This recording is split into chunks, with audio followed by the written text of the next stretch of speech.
Does any of the ANC wish to make a statement?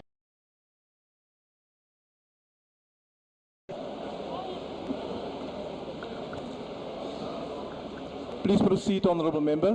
Thank you. The ANC condemns the brutal killing of the Kabeka-based... Order, Honourable Members. Honourable Members, there's too much noise.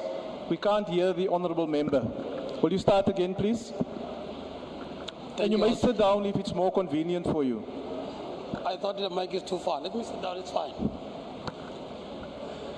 The ANC condemns the brutal killing of the Kabeka-based whistleblower and a gender activist, Ms. Pamela Mabini, who was shot outside her home on Friday, 7th March 2025. The founder of the Maro Foundation and Daily Dispatch local hero of 2023. Pamela Mabini was sitting in her parked car when she was gunned down. The 46-year-old activist was known for supporting female victims of crime, assisting the needy with food, clothing, school uniform, and sanitary towels. She regularly attended court proceedings of perpetrators who committed crimes against women. She made it her mission to ensure the police and our courts brought perpetrators to justice. The brutality inflicted on her demonstrates that violent criminals have no regard for the lives of South Africans. Her death must move communities to work together more closely as citizens and in partnership with police to prevent violence and to identify perpetrators in instances where attacks result. We call on anyone who has information on killings of Mema Pamela to play your role in making South Africa safer by sharing information with the police and communities police forum. Thank you, House Chair. Thank you, Honourable Member. The DA. House Chairperson, for years South Africans have been deprived of a home affairs that is accessible and efficient. This is evident from the experience of my own constituency, Mzansi, in rural KZN. Vulnerable citizens had to spend the little money that they had, travelling long distances to apply for IDs and birth certificates. In November 2024, DA councillors for the Mzansi municipality petitioned for change, and within just 3 months, DA Minister Dr. Leon Schreiber responded decisively, employing mobile home affairs officers to 7 key areas, including Mpopomeni and Kwahaza. The turnout was overwhelming, so overwhelming that Home Affairs had to extend their outreach program by an additional week, a sign of neglect of these communities under uncaring former ANC ministers. ANC councillors even admitted their pleas had been ignored by their own leaders. 4,724 residents, including pensioners, the disabled, farm dwellers, were finally able to access these critical services, and as a result will now have access to jobs, grants, and dignity. This success was driven by DA-led governance at both the national and local level, where Minister Schreiber, DA Mayor Christopher Pappas, and their competent teams worked together. House Chairperson, this is the DA difference in the GNU. What the ANC has failed to do for years, the DA has delivered in months. Let this demonstration be a clear lesson in responsive, effective, and good governance. I thank you. Thank you. MK. The proposed VAT increase by Minister of Finance ishaya ngqo kubantu abadla imbuya ngothi nabantu abasebenzayo. And abantu kumanje abantu bayahlupheka balambile ngenxa ukuthi ukudla kuyakhuphuka, ugesi uyakhuphuka, itransport iyakhuphuka. Kumanje uhulumeni wenza sure ukuthi abantu abahlupheke kakhulu. The MK party notes with the concern that instead of taxing monopolies and wealthy, uhulumeni ukhetha ukugqilaza kakhulu abantu abalambile, abantu abahluphekile. And South Africans cannot afford another betrayal. The MK party rejects any move that make life harder for poor and working class while shedding the rich. The time for real economic transformation is long overdue. Thank you. Thank you. The ANC. Thank you, House Chair. The tide is turning in the country's SOEs State-owned enterprises play a pivotal role in the South African economy and serve as a vehicle for achieving improved economic growth and poverty reduction. We welcome the efforts by the government to strengthen governance structures, promote transparency, and ensure accountability within our SOEs. As 2025 unfolds, there's a renewed sense of optimism that the country is on the brink of a turnaround. The energy sector continues to attract substantial private investment, ensuring the improvements will be sustained well beyond 2025. Reforms at Transnet are in motion with Transnet Rail now separated into distinct infrastructure management and operational divisions. SAA's balance sheet registered a positive equity of 4.7 billion, and it settled all its legacy debt obligations and became debt-free. In September 2024, the Airports Company South Africa announced an after-tax profit of 472 million for the financial year 2023-2024. Moreover, AXA increased its revenue by 16% to 7 billion from the previous 6 billion recorded in the last financial year. These structural reforms in energy and logistics are setting the stage for sustained growth. Investors, both local and international, are beginning to take notice, and South Africa could finally be on the path to unlocking its full economic potential. Thank you, House Chair. Thank you, Honourable Member. Honourable Members, we are experiencing difficulties with the sound, and I want to request the technicians to pay attention to it, because the volume is very low and it's difficult from where I'm presiding to hear what the honourable members are saying. Please attend to it immediately. The EFF. Thank you, Honourable House Chair. As a member of the Economic Freedom Fighters, which has long demanded the withdrawal of SANDF troops from the SAMI-DRC mission in the DRC, we call on the President to appoint a presidential commission of inquiry into this disastrous deployment. The now cancelled SADC operation wasted resources, damaged our reputation, and cost lives. Our soldiers, their families, and the public deserves answers. While Deputy Minister of Defence Major General Bantu Lemisa supported the EFF's call, Minister Angie Motshekga's silence disrespects the families of our fallen soldiers. Minister, why do you object to this commission? What is it that you don't want the people of South Africa to know? This mission protected mining interests linked to President Ramaphosa and his capitalist allies while our troops suffered. Poor equipment, weak mandates, and bad planning exposed corruption and incompetence. Who sent our soldiers to die and why? A commission must expose the truth. Our soldiers are not pawns for the elite. This inquiry must happen right now. Thank you. The IFP.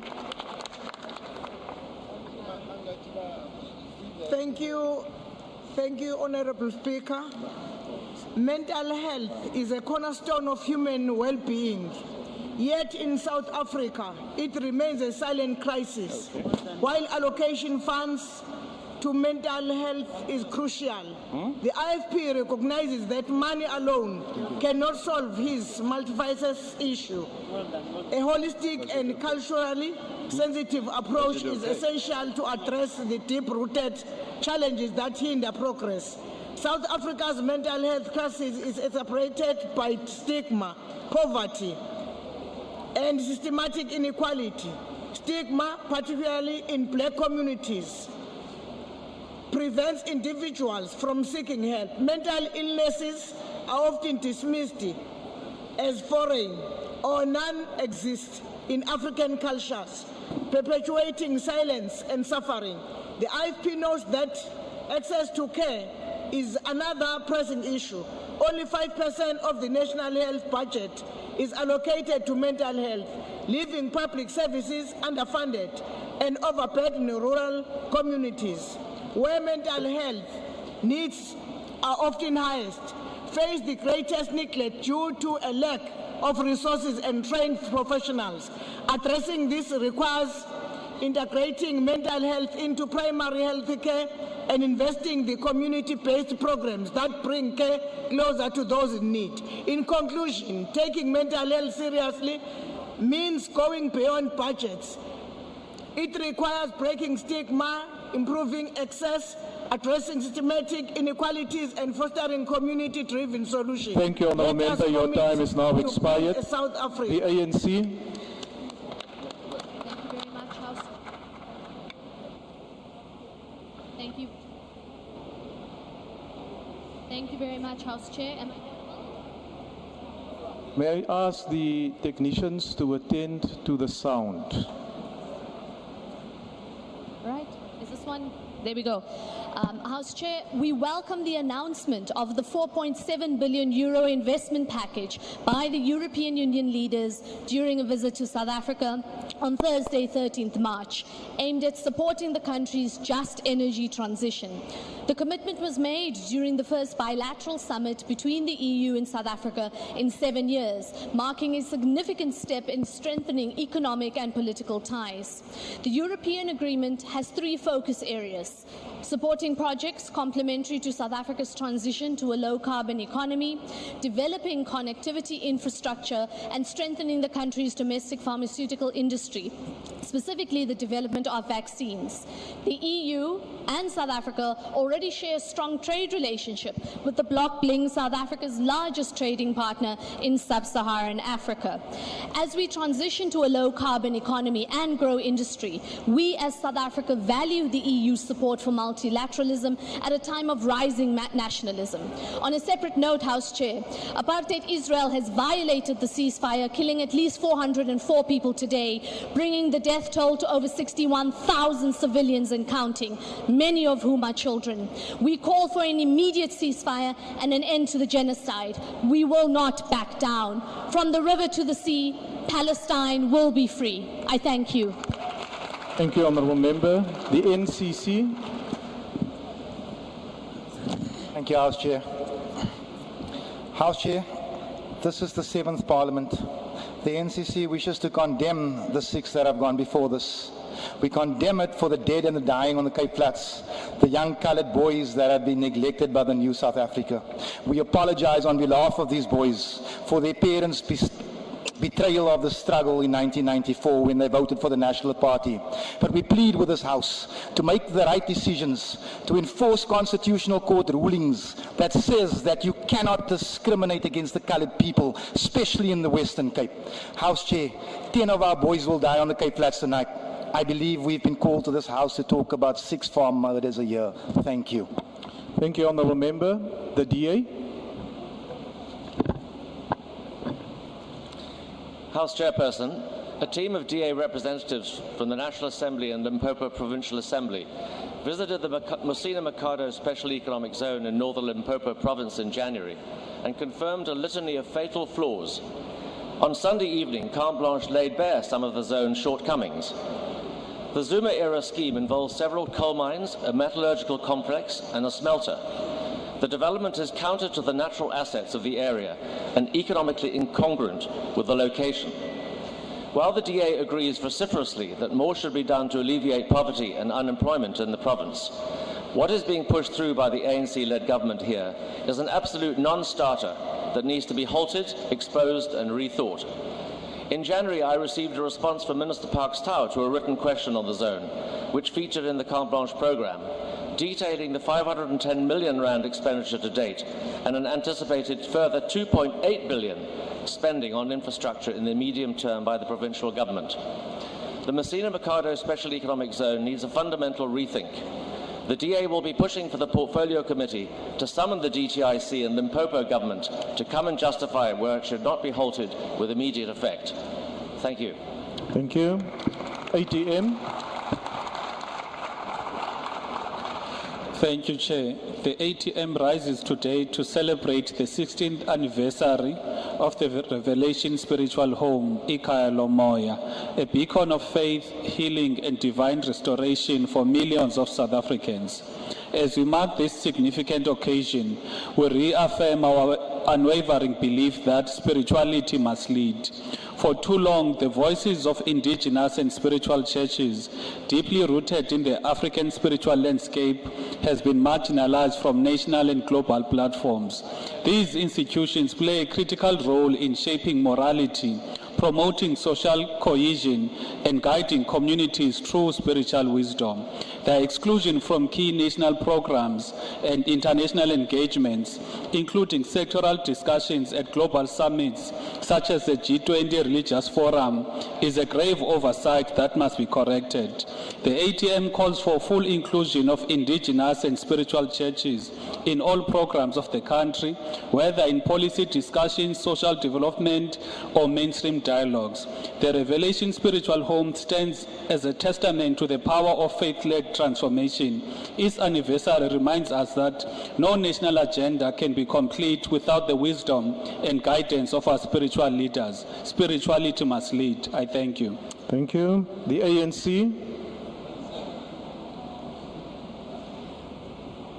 House Chair, as we observe Human Rights Month, the people of Deepening district, where my constituency office is located, celebrate the inclusion of the old police station in the Sharpeville Monument Precinct to the World Heritage Site by UNESCO, United Nations Educational, Scientific and Culture.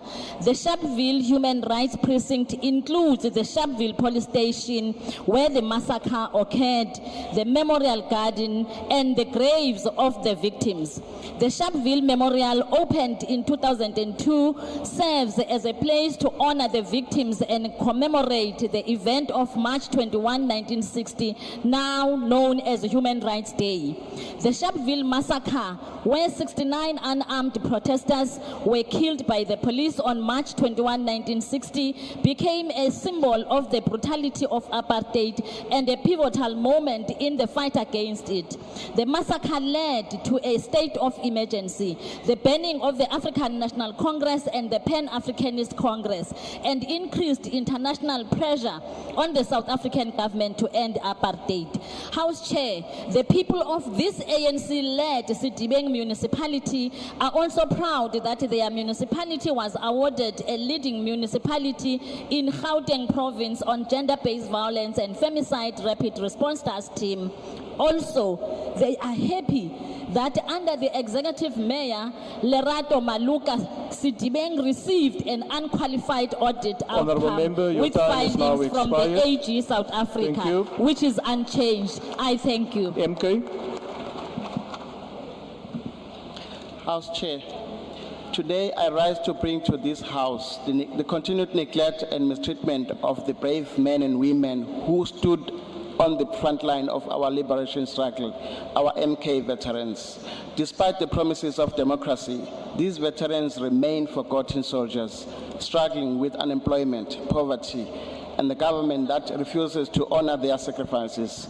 The MK Veterans Act of 2011 was meant to provide pensions, healthcare, and housing, yet bureaucratic red tape, verification issues, and deliberate delays have left them in limbo. In 2022, veterans were forced to take legal actions against this government, demanding what is rightfully theirs. These are the same veterans who fought for the freedom of those who are now sit comfortably in power, yet today they live in destitution. MK Party will not stand idly by while those who liberated this country are left to suffer. We demand immediate action to fast-track benefit, recognize their service, and restore their dignity. Justice delayed is justice denied. I thank you. Thank you. The EFF. The people of Masipumelele Fishhook, Ward 69, Zone 5, Sub-Region Western Cape, continue to suffer under the unbearable living condition due to government negligence and broken promises. This crisis escalated on the 17th December 2021 when the devastating fire disaster left about 800 families homeless. Following the disaster, the then Minister of Human Settlement and the then MMC Malusi Boy visited the area and pledged 180 million for the temporary and permanent housing. Yet even before the fire, reports revealed that no funds were available for the starter kits. The DA-led city of Cape Town engaged with community leaders, promising proper streets and additional land for housing. To date, no permanent houses have been built. Instead, 27,000 per cheque was wasted on temporary structures, while 50 million was squandered on security guards to guard an empty land. The people of Masipumelele deserve housing, justice, and end to corruption. Enough with broken promises. Why are you treating our people like second-class citizens? The ANC. House Chair, one of our recovery success stories, which we as the ANC believe is encouraging, is the fact that PRASA seems to be on track to restore commuter rail service in major urban areas of our country. The new PRASA management are getting to grip with the enormous task after years of overwhelming neglect and criminality reigned our railway network system. With the appointment of the Chief Executive Officer of PRASA, Hisham Imeran, and going by the evidence on the ground, with his team literally rebuilding the railway network brick by brick, rail by rail, and wire by wire, we are confident to see a largely restored network within 5 years. By June 2024, 31 of PRASA's 40 corridors were operational, with passengers journeys rising to 40 million in the 2023-2024 financial year, up from 50 million in the previous period. CEO Emeran focused on addressing passenger safety on trains and at stations, on the platform as well as in the vicinity, and securing physical assets. Alongside this focus was an incremental approach to restoring the infrastructure rather than attempting to reopen entire corridors. A crucial component of infrastructure is the overhead electrical traction equipment, otherwise known as HTE, and the copper in the HTE has been replaced in the new equipment with the steel and aluminum, constituting a 90% reduction in copper content, and so largely removing the incentive for theft and thuggerism, which is a bad news for criminal syndicates. Honourable Member, the your time ANC sees is these now positive expired. developments as reassuring, and we look forward to effective and enhanced infrastructure system. Thanks very much.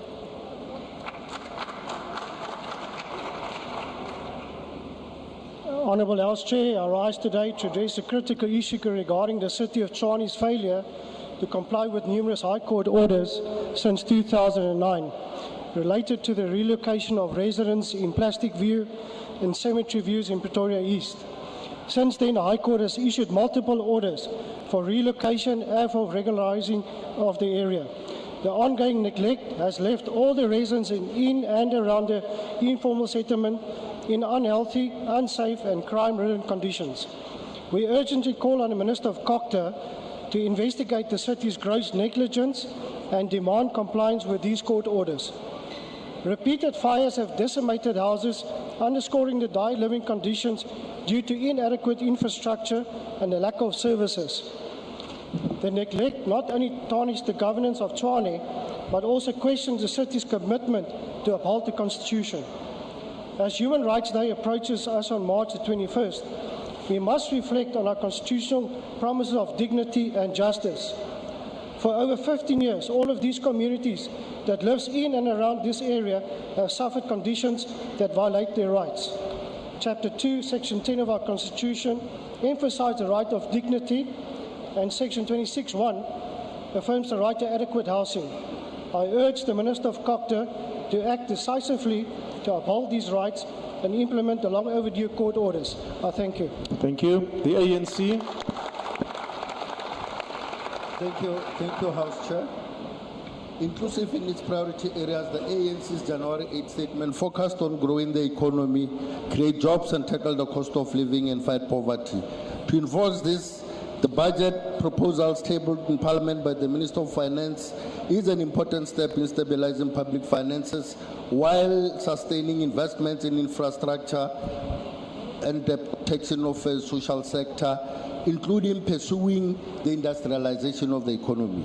The proposed 100 billion investment in infrastructure will maintain and expand roads, railways and ports, strengthening South Africa's industrial base while creating thousands of jobs. Healthcare funding was boosted to sustain 9,300 healthcare workers in hospitals and clinics. Over 19 billion has been allocated to education investment to retain 1,100 teachers in classrooms, and there is a 51% drop in the cost of 1 gigabyte data bundles. Social grants has increased above inflation, and those include the old age, disability grants, child support grants, foster care, and the COVID-19 social relief of distress has also been extended to the end of March 2026. Fuel levy remains unchanged. There is an increase in excise duties in alcohol and tobacco, and no increase in personal taxes. VAT will increase by 0.5% with an additional 0.5 delayed until the 2026-27 fiscal year. The addition to the zero VAT-rated list of essential food items by 1st March of 2025 include edible offals, dairy, time is now expired. Blend and tinned canned and vegetables. I thank you. Thank you. Jama-ah. Thank you, Chair. Jama-ah welcomes Ambassador Ibrahim Rasool's return to South Africa, and we are confident that he will serve the nation well. We take note that he was declared a person non grata for statements made against US President Donald Trump, who is in fact advocating white supremacism.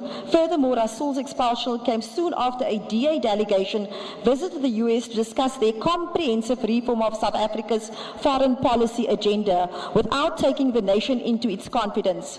Regime change in South Africa has been on the cards prior to 2024 national elections. The DA Western Cape Provincial Power Bill falls nothing short of Trump's white supremacist ideals. It reeks of the apartheid ideologies of right-wing factions whose goal is to bring back the apartheid system. South Africa needs patriotic lawmakers and political parties, not those who run to foreign investors to carry over blatant lies about the country. We call on AfriForum members to make their voices heard and to state that the lies told about South Africa were made not in our name. The US is definitely to bring about a regime change with policies which will appease them. Other African leaders who have made stronger anti-US and anti-Western statements have not faced such drastic action. As much as South Africa depends on certain trades with the US, so too does several US businesses who use our country as the gateway to the sub-Saharan regime. As justice-loving South Africans, we will not tone down our voices against the occupations, genocide, ethnic killings, and unjust wars. Thank you. Thank you, Honourable Chair. Honourable members, that concludes member statements. Are there any ministerial responses? The Honourable Minister of Transport. Thank you very much, Honourable House Chair. Just before you proceed, Honourable Minister, I'm just the Honourable Minister of Home Affairs, followed by the Honourable Minister or Deputy Minister of Police. There's a hand on the other side. Is it the Honourable Minister of Cooperative Governance? Yes. The Honourable Deputy Minister of Health and the Honourable Deputy Minister of Justice. In that order, please. The Honourable Minister of Transport. Thank you very much, Honourable House Chair, and please allow me to remain seated so that I may reach the microphone. I want to thank Honourable Selemolela for highlighting significant progress at PRASA, Transnet, SAA and AXA, including the reinstatement of 31 out of 40 priority lines in the PRASA network. Most significantly, Honourable House Chair, I want to thank the announcement by Honourable Minister Godongwana of a substantial allocation for signalling at PRASA last week. This allocation, once it is approved by this House, will be subject to real-time audits by the Auditor General to ensure that this procurement process ensures that money is spent on what it is intended for, namely to build a signaling network across the country that will allow PRASA to use its 200 locally manufactured brand new blue trains to provide a cheap, affordable and safe means of transport for millions of working people and their families. I thank you. Thank you, Honourable Minister. The Honourable Minister of Home Affairs. Thank you very much, Honourable Chair. Just quickly by way of response to the issues in Tshwane, I think that's one that I would like to get some more information on and see if there's something that we can assist to make up for the failures that the Honourable Member refers to. I think secondly, Chair, just to acknowledge the comments regarding the outreach efforts from the Department of Home Affairs.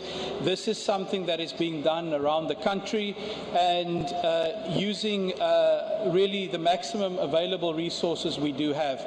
But I want to repeat, Chair, that if we can make progress with some of the reforms that we're working on this year, including to expand the presence of Home Affairs to many more bank branches in terms of the successful pilot project that has been running for a decade now, we will make more meaningful progress in expanding inclusion, and we will free up critical resources to do more of the kind of programs that we recently saw in the Umgeni municipality. Thank you.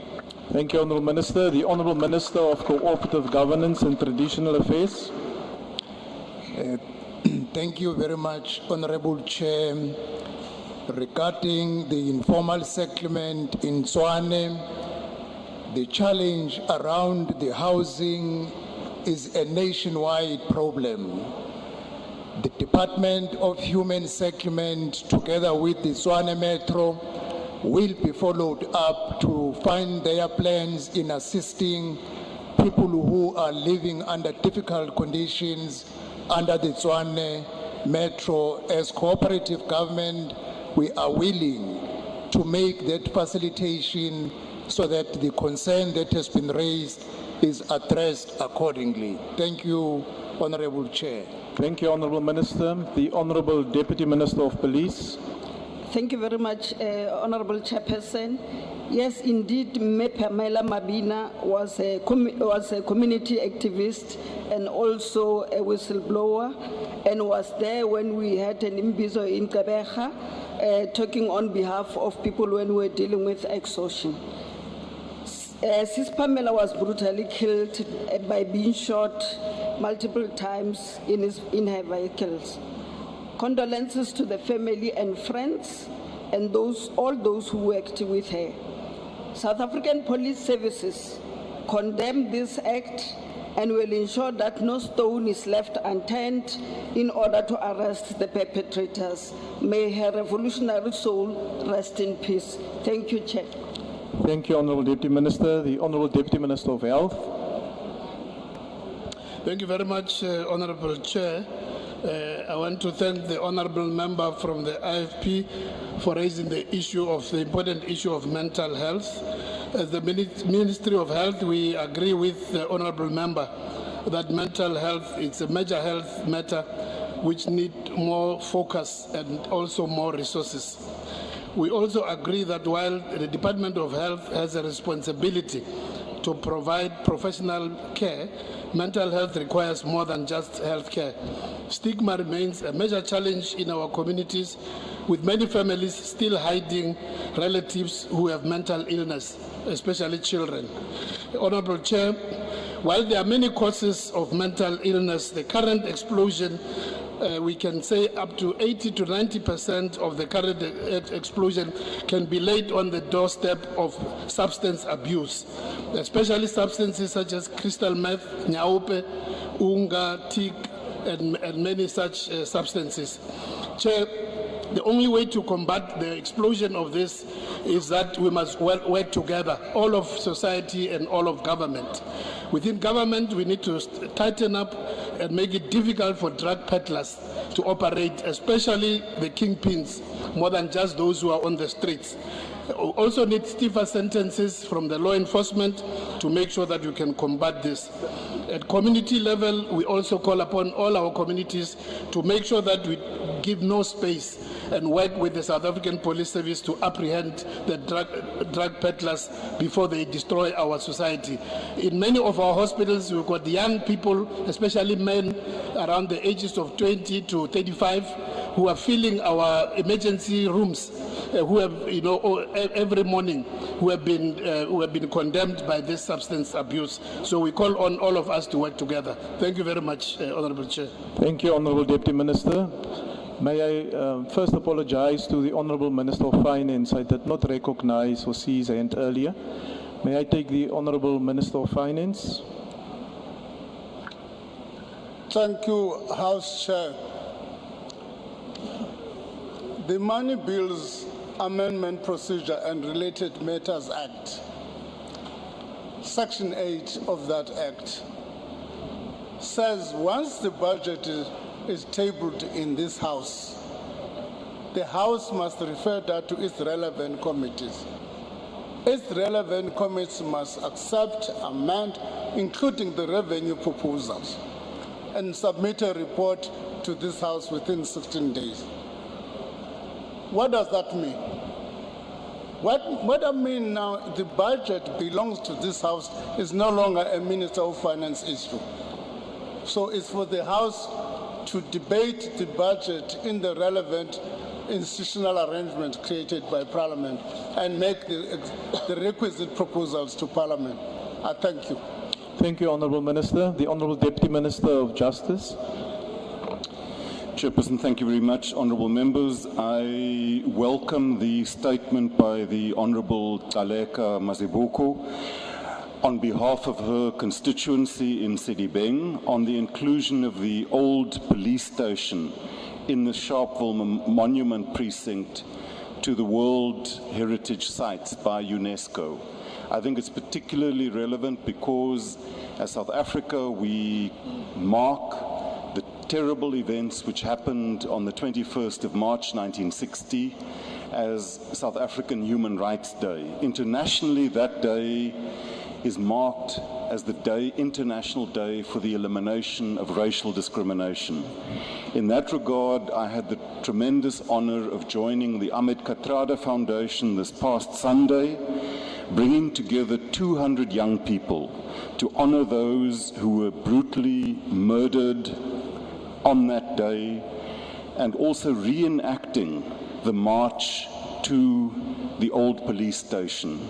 That was followed by a workshop in which those young people explored racism in all of its dimensions, economic, social, and legal, and recommitted themselves through their actions and deeds to the complete elimination of racism in our country and in our world. I thank you. Thank you, Honourable Deputy Minister. Honourable members, that concludes ministerial responses. The Secretary will read the first and second orders together. Consideration of report of Portfolio Committee on Public Service and Administration on public hearings, written and oral, for Public Service Commission Bill, and consideration of report of Portfolio Committee on Public Service and Administration on Public Service Commission Bill.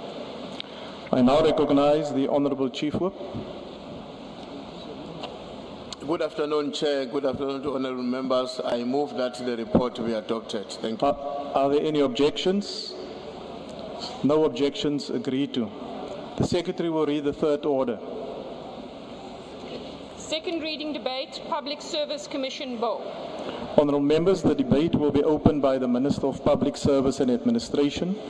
The chairperson of the committee will follow. There is an error on the speakers list and we will ensure that it is corrected going forward. I now recognize the Honourable Minister.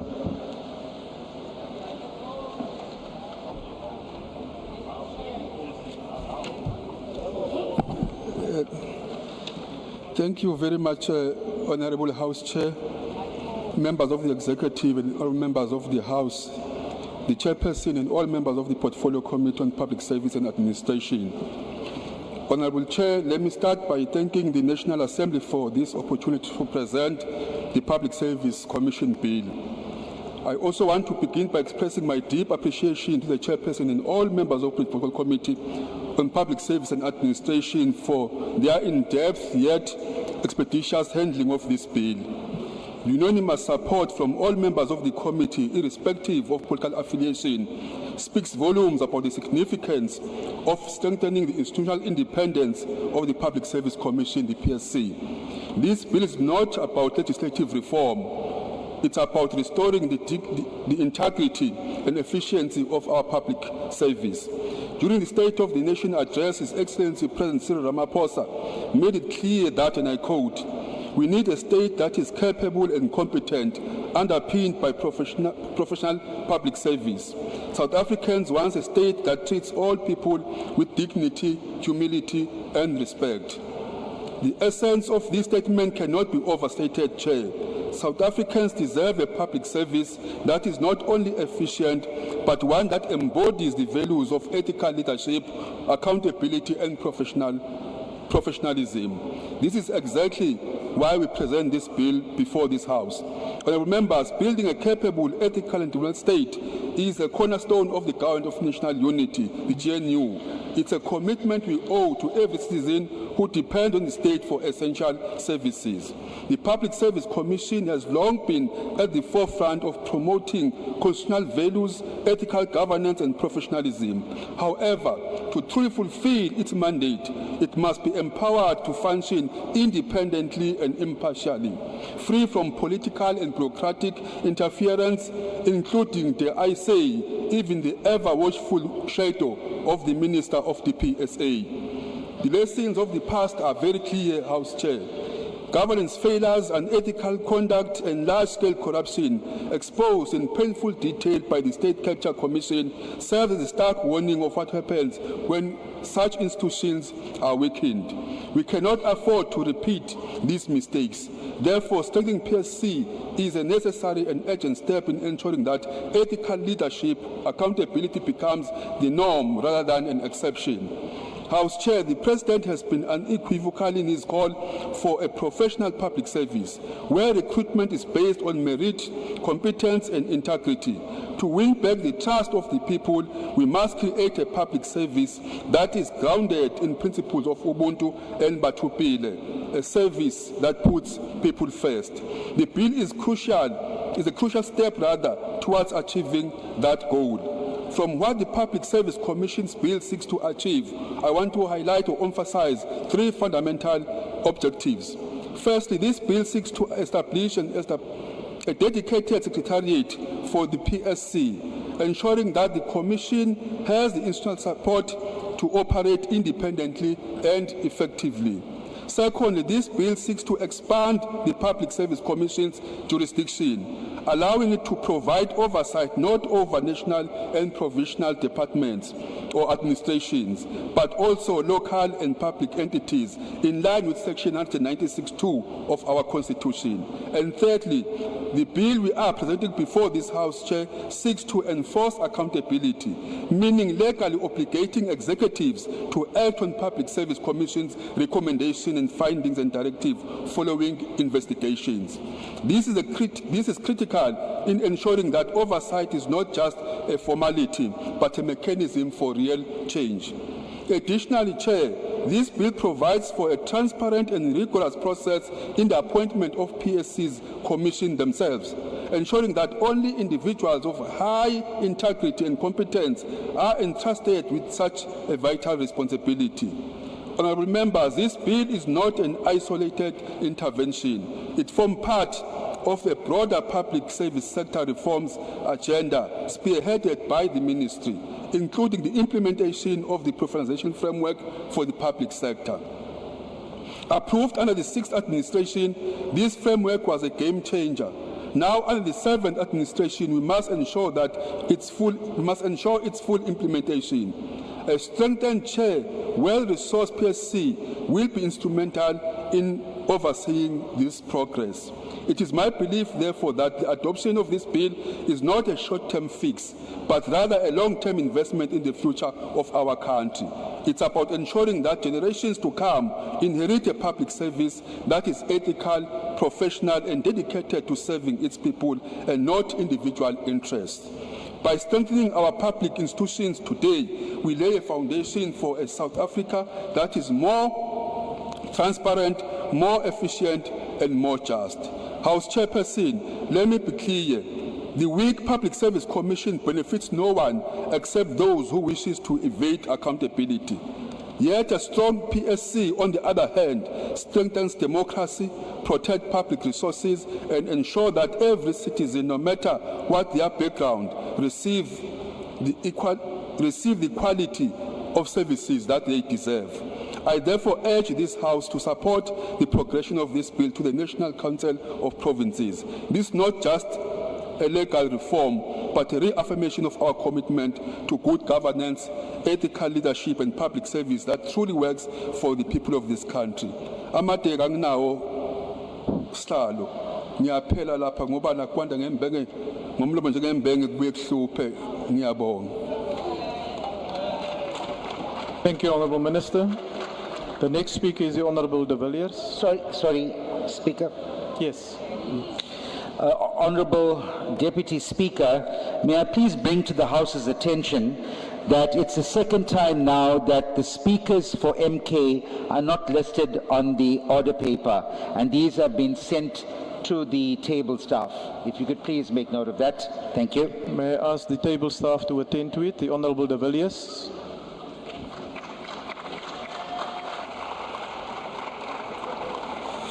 Thank you, Chair. It is said that victory is not won in miles, but in inches. Today's debate on the Public Service Commission Bill, the PSC Bill, marks a significant step in the ultimate goal of creating a professional, merit-based state and the termination of 31 years of cadre deployment practices, a fight that has been spearheaded by the Democratic Alliance, but has now become a priority of the GNU.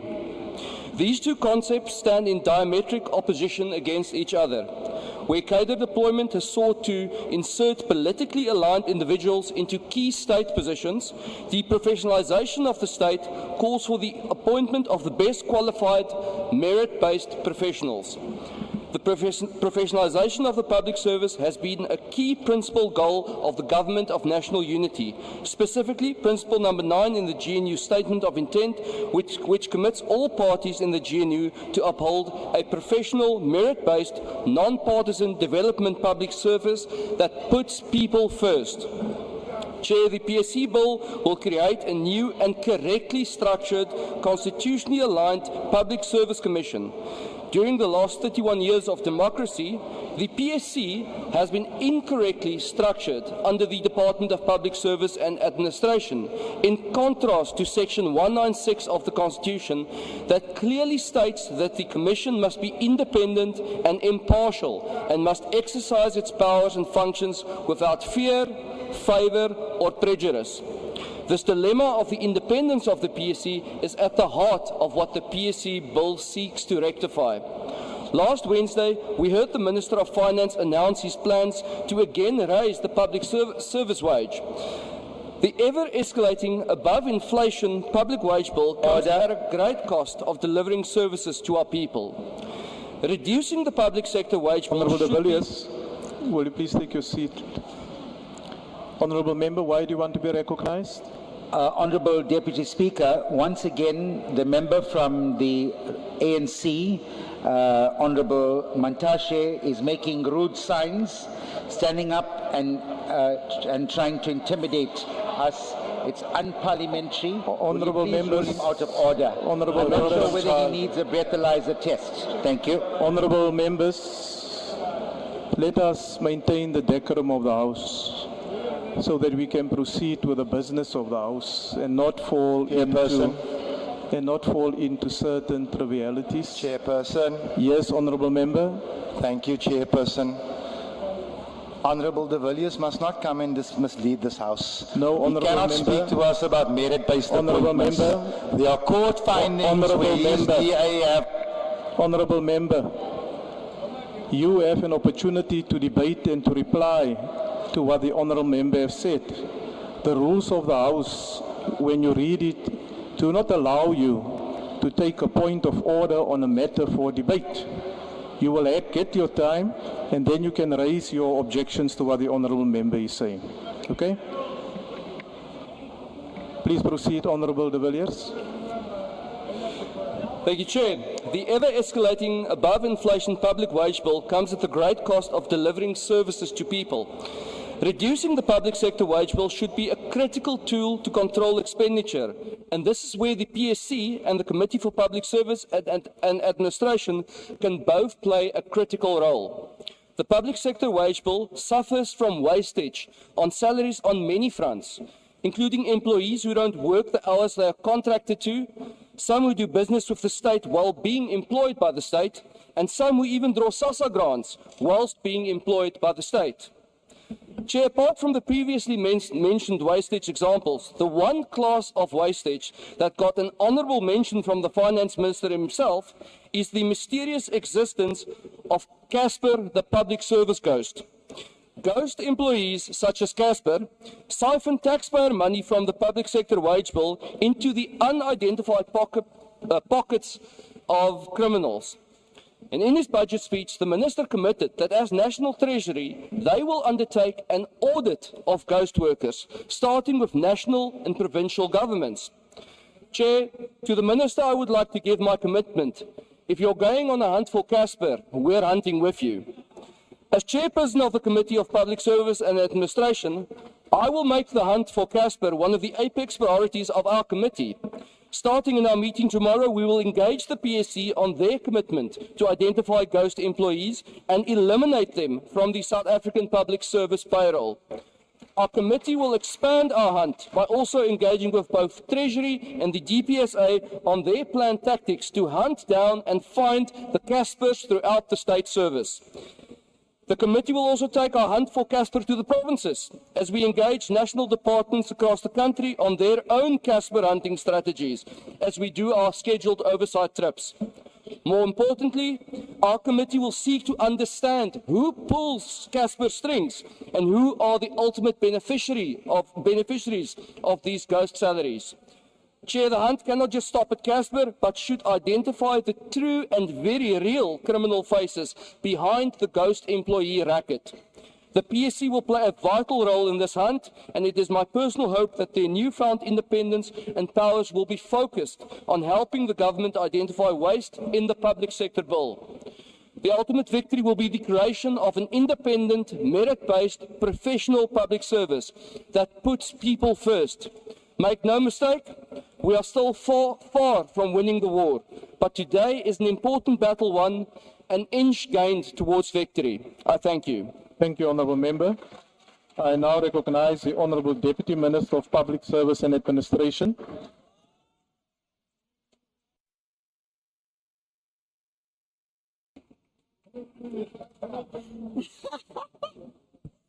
Thank you very much, Honourable House Chair, members of the executive who are here, honourable members of this House, Honourable Chairperson of the Portfolio Committee, Honourable de Villiers, members of the Portfolio Committee on Public Service and Administration, Minister of the Public Service and Administration, Shenge, fellow South Africans, thank you for the opportunity to contribute to this vital debate on the Public Service Commission Bill.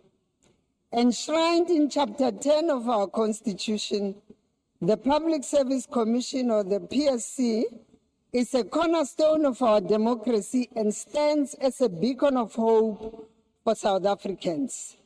Tasked with ensuring an effective, efficient, and ethical public administration, the PSC has diligently safeguarded our service delivery, recruitment processes, and human resource management through robust oversight, investigations, monitoring, and research.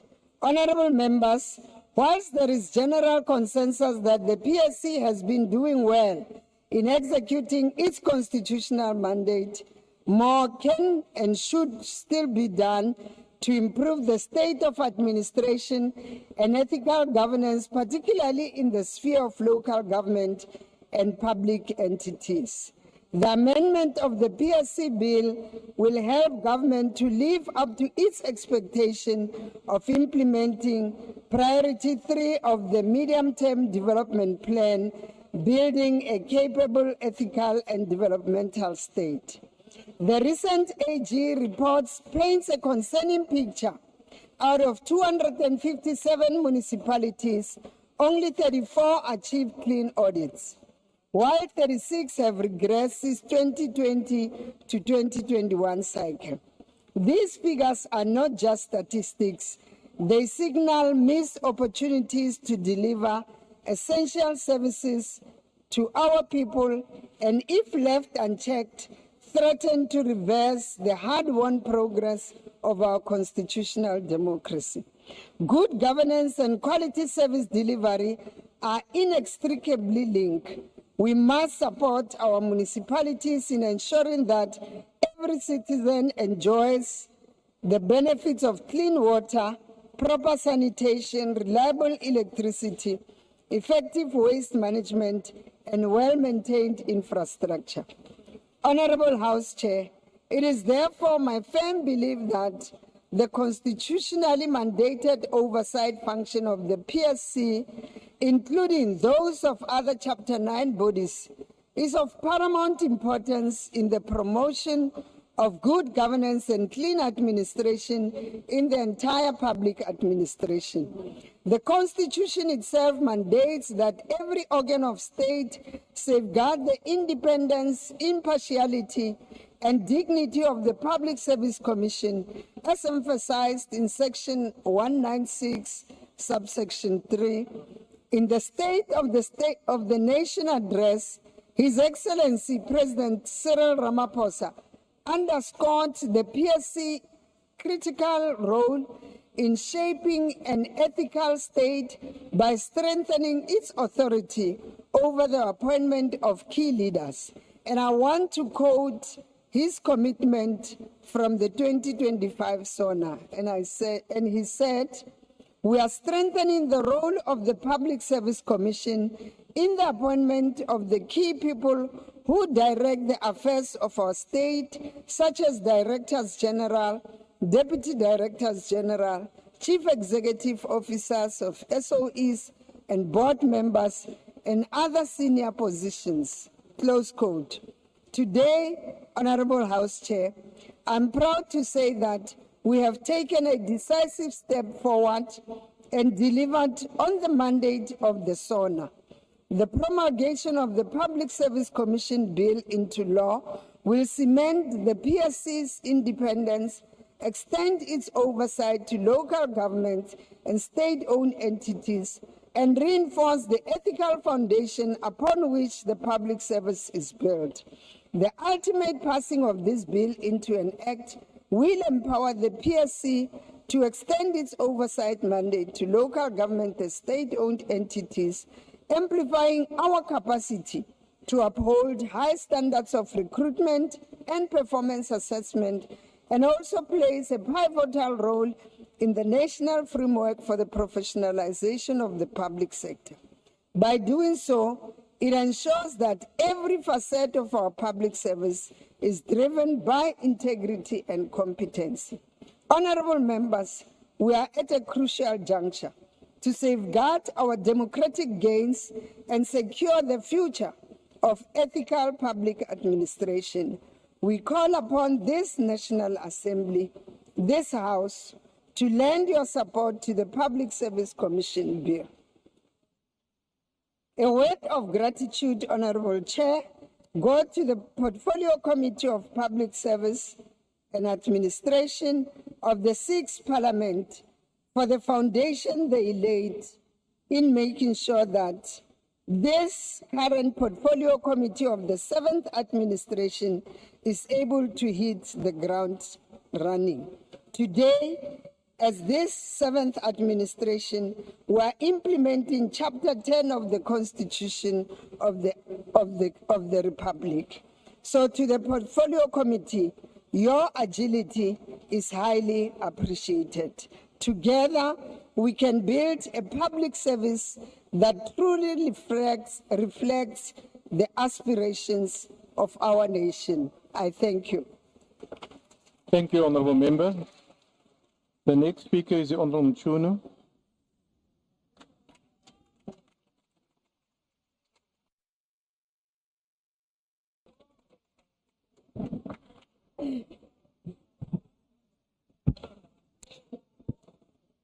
Honourable House Chair,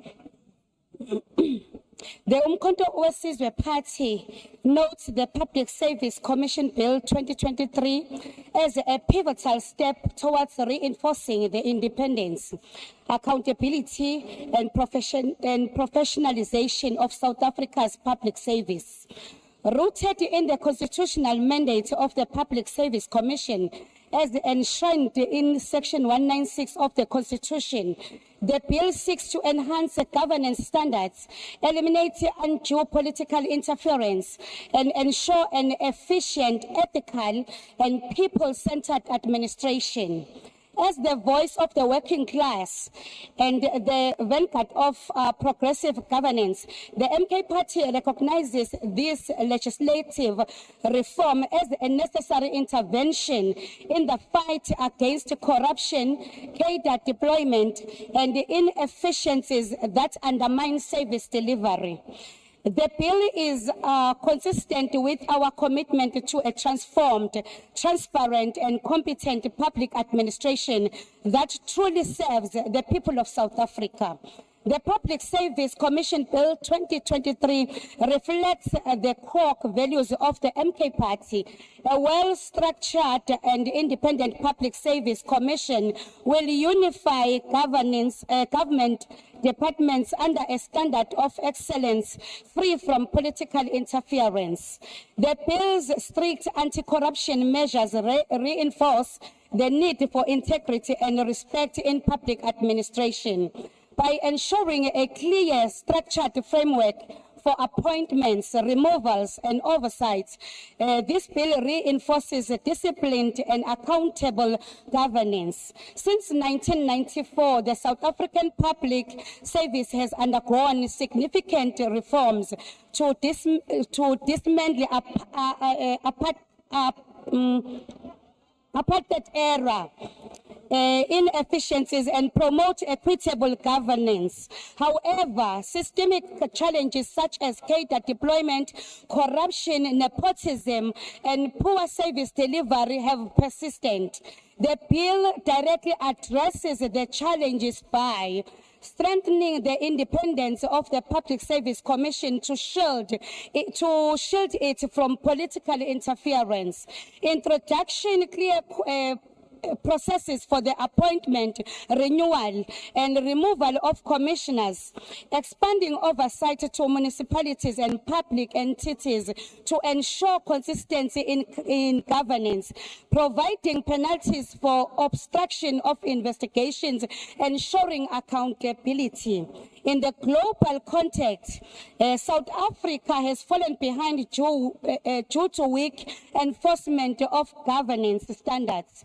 A comparative analysis demonstrates that South Africa's amendments position it above Brazil and Russia in terms of independence and anti-corruption oversight, but still behind India and China, where administrative discipline is stronger. That against best-in-class models such as Canada, Singapore, and Denmark, the bill aligns with key governance principles but requires additional measures such as a digital governance tools and stricter enforcement mechanisms. The bill ensures that South Africa is on par with the best global practices by emphasizing institutional independence of the Public Service Commission, a merit-based system for appointments, enforcement mechanism against corruption, municipal oversight to standardize ethical governance. However, while there are challenges that must be addressed, which include political interference, lack of professionalism, corruption, by granting the Commission stronger investigative and enforcement powers, this bill could create more significant accountability mechanisms. While the MK party is not entirely uncomfortable with the bill, we urge Parliament to consider additional measures, further insulation the PSC from executive influence.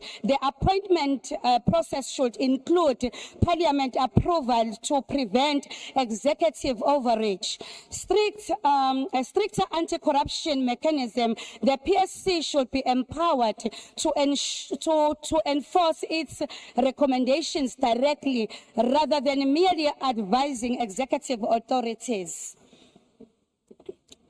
Digital governance integrations, leveraging technology to improve transparency, efficiency, and monitoring of public service performance. Whistleblower protection, strengthening protection for whistleblowers who report public service corruption or maladministration. Honorable Speaker, the Umkhonto weSizwe Party views this Public Service Commission Bill 2023 as a step in the right direction in the struggle for ethical, efficient, and people-centered governance. It resonates with the founding vision of our constitutional democracy, ensuring that public administration serves the interest of the people rather than political elites. We as the Umkhonto weSizwe Party, although supporting of significant aspects of the bill, still have a reservation in that it does not go far enough when measures against the best in class to usher in a truly world-class public service. Thank you. Thank you, Honourable Member. The next speaker is the Honourable Potgieter.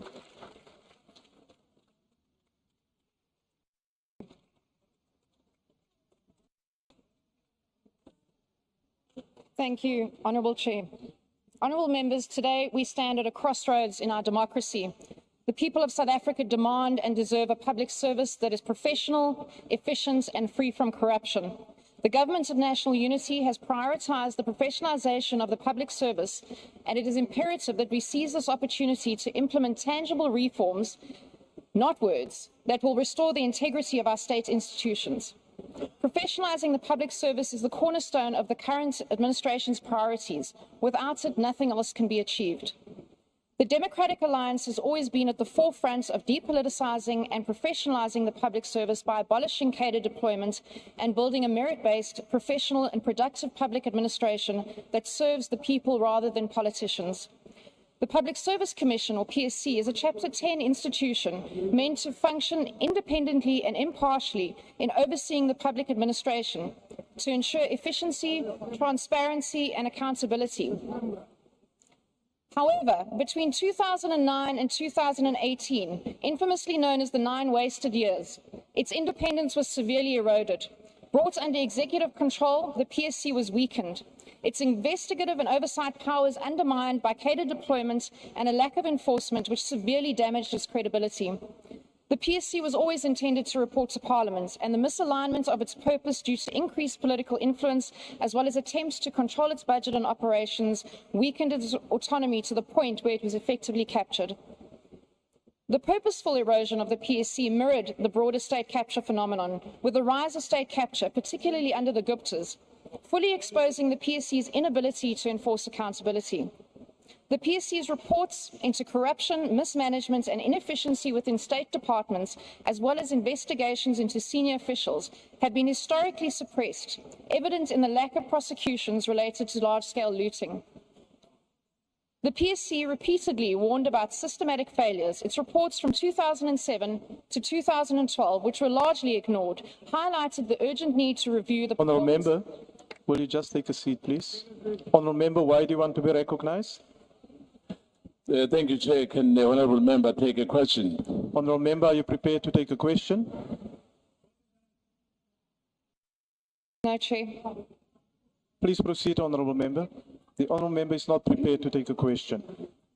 Its reports from 2007 to 2012, which were largely ignored, highlighted the urgent need to review the performance management and development system, which was biased and ineffective.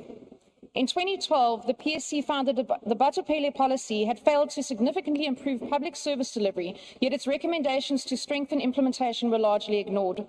That same year, the Constitutional Court ruled in favour of the Democratic Alliance, finding that the President's failure to consider the PSC's concerns about the integrity and ethics of a public servant appointed as the National Director of Public Prosecutions was irrational, nullifying the appointment. In 2021, Dr. Leon Schreiber revealed that in the 2019-2020 financial year, national and provincial government departments had ignored 85% of the PSC's recommendations, which were issued following investigations. Thus, only 86 of the 550 recommendations were ever acted upon, and for every 10 officials implicated in corruption, 9 would walk away without any consequences. He further revealed that 91% of PSC recommendations related to integrity and anti-corruption matters were not implemented. That's 12 out of 130, and that the rate of investigations into corruption and mismanagement was steadily increasing year on year. In May 2024, the PSC revealed that 22 departments, including the Departments of Agriculture, Land Reform and Rural Development, Communications and Digital Technologies, Cooperative Governance, Correctional Services, Government Printing Works, Health, Home Affairs, the Independent Police Investigative Directorate, the Military Veterans, Mineral Resources and Energy, as well as the Presidency, failed to submit information on the PSC's investigation into the qualification of senior managers within the public service, while the Department of Defence, the Department of Forestry, Fisheries and the Environment and National Treasury submitted unsigned documents. The PSC was unable to conduct follow-up engagements with non-compliant departments due to capacity constraints. Just this past month, MPL Jack Bloom queried the lack of implementation of the PSC's recommendations in 9 out of 13 irregular staff appointments within the Gauteng Department of Health over the past 3 years, with some recommendations dating back almost 2 years, and in some cases they just refused to consider the recommendations at all. These are just a few examples, and we could sit all day and many weeks reviewing case after case how the PSC as an institution, if properly empowered, could have prevented the deterioration of the public service. But the reality is clear. The PSC has made numerous recommendations to improve governance, ethics and service delivery in the public sector, but many of these have been ignored or not implemented.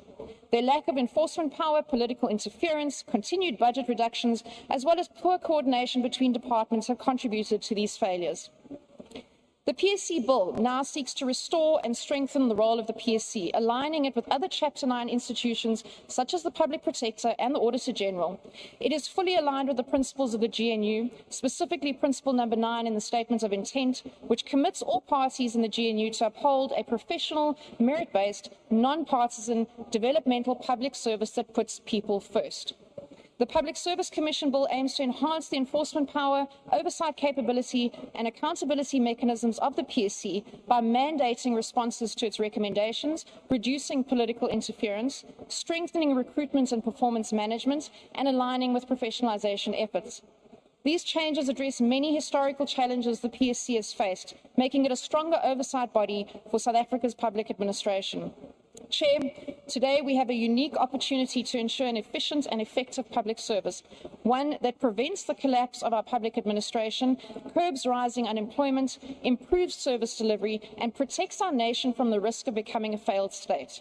We stand united in this cause, as demonstrated by the unanimous adoption of the PSC bill in the Parliamentary Oversight Committee. Clear proof that every member of this House is and should be committed to dismantling cadre deployment and ensuring a truly professional, merit-based public service. Thus, this bill undoubtedly deserves the unanimous support of this House. Nothing less would be acceptable to the people of South Africa. Chairs, the Democratic Alliance and your resident Ghostbusters, we support this bill. I thank you. Thank you, Honourable Member. The next speaker is the Honourable Etlape.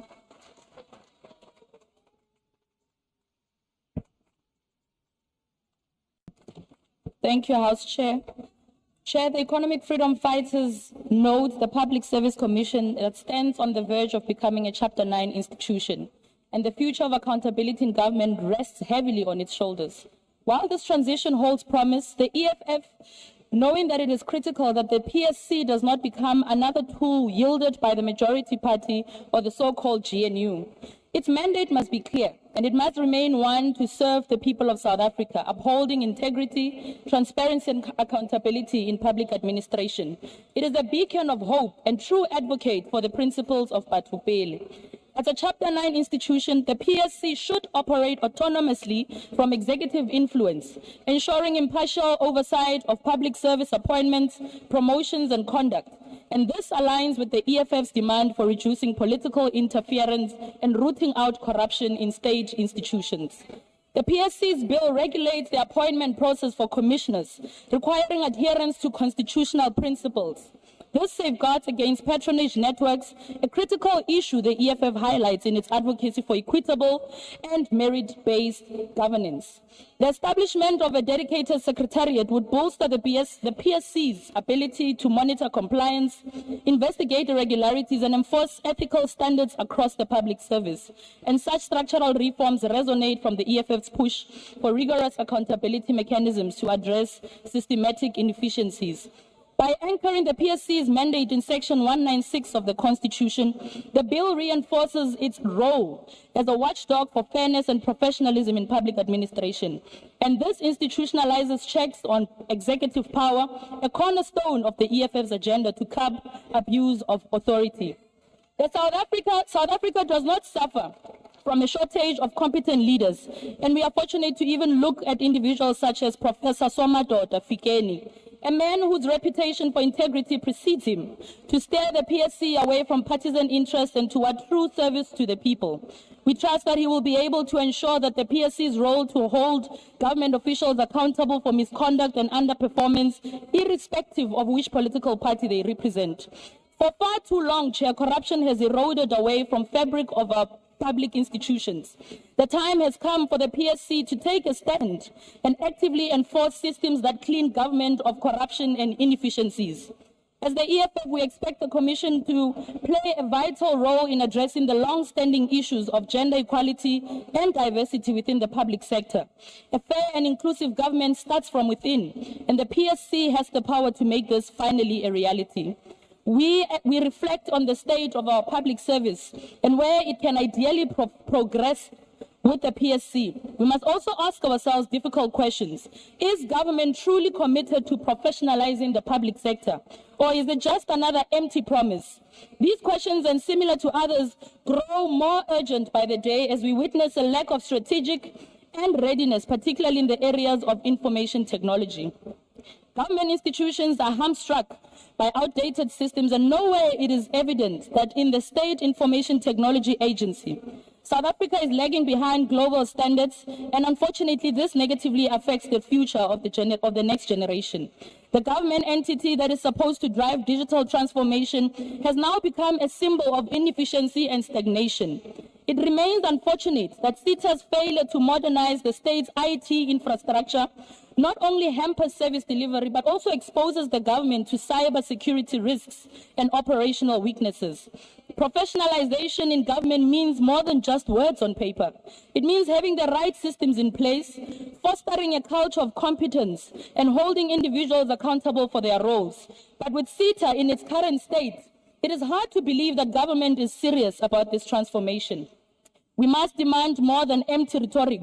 We must demand that a government works, a government that is not afraid to overhaul failing systems, and a government that understands the values of true professionalism in its ranks. The PSC should help increase, harness, and enhance the efficiency and effectiveness of government institutions to preempt all forms of corruption. The EFF will protect the independence of the Public Service Commission as a corruption monitoring system to independently oversee government programs. Thank you, Chair. Thank you, Honourable Member. The next speaker is the Honourable Langa. House Chair. Chair. Yes, Honourable Member. It's okay for a chair to tell the House to cheer for the young leader who just left the podium. Honorable Langa, you the speaker now at the podium. Thank you very much, Honorable House Chair. Honorable House Chair, the Public Service Commission is empowered and mandated by Section 196 of the Constitution to monitor and evaluate the organization and administration of the public service, to enhance accountability and ethics in public administration, and to play a significant role in dispute resolution. Sustainable Development Goal 16 and Target 16.6 call us to develop effective, accountable and transparent institutions at all levels. Furthermore, the Organization for Economic Cooperation and Development is an international organization that works to build better policies for better lives, and to which we are a key partner and joins us to strengthen public governance. Honorable Chairperson, informed by the above laws and international obligations, we as the IFP support all efforts and intents that seek to regulate and improve public administration, turning it into an ethical, professional public service. Honorable Chairperson, the Public Service Commission's bill seeks to regulate the Public Service Commission and strengthen its mandate. The IFP supports the PSC as the only Chapter 10 institution that has to provide oversight and promote the constitutional values and principles of the public service. This bill presents an opportunity to entrench accountability, transparency, and ethical governance in our public administration. This aligns with our call for an accountable, corruption-free government, and that serves the people, not the politically connected elite. And we have been unwavering over the years in our belief that an independent, apolitical, and effective public service is the backbone of any successful democracy. We welcome the provision that reinforces the PSC's oversight role, including its mandate to investigate malpractices and uphold ethical administration across all levels of government. However, we must emphasize that the need for zero interference by anyone in this appointment process of commissioners. The IFP strongly supports measures aimed at eliminating corruption, particularly in the public administration. This bill proposes an enhanced role for the PSC in investigating irregularities and ensuring compliance with ethical standards.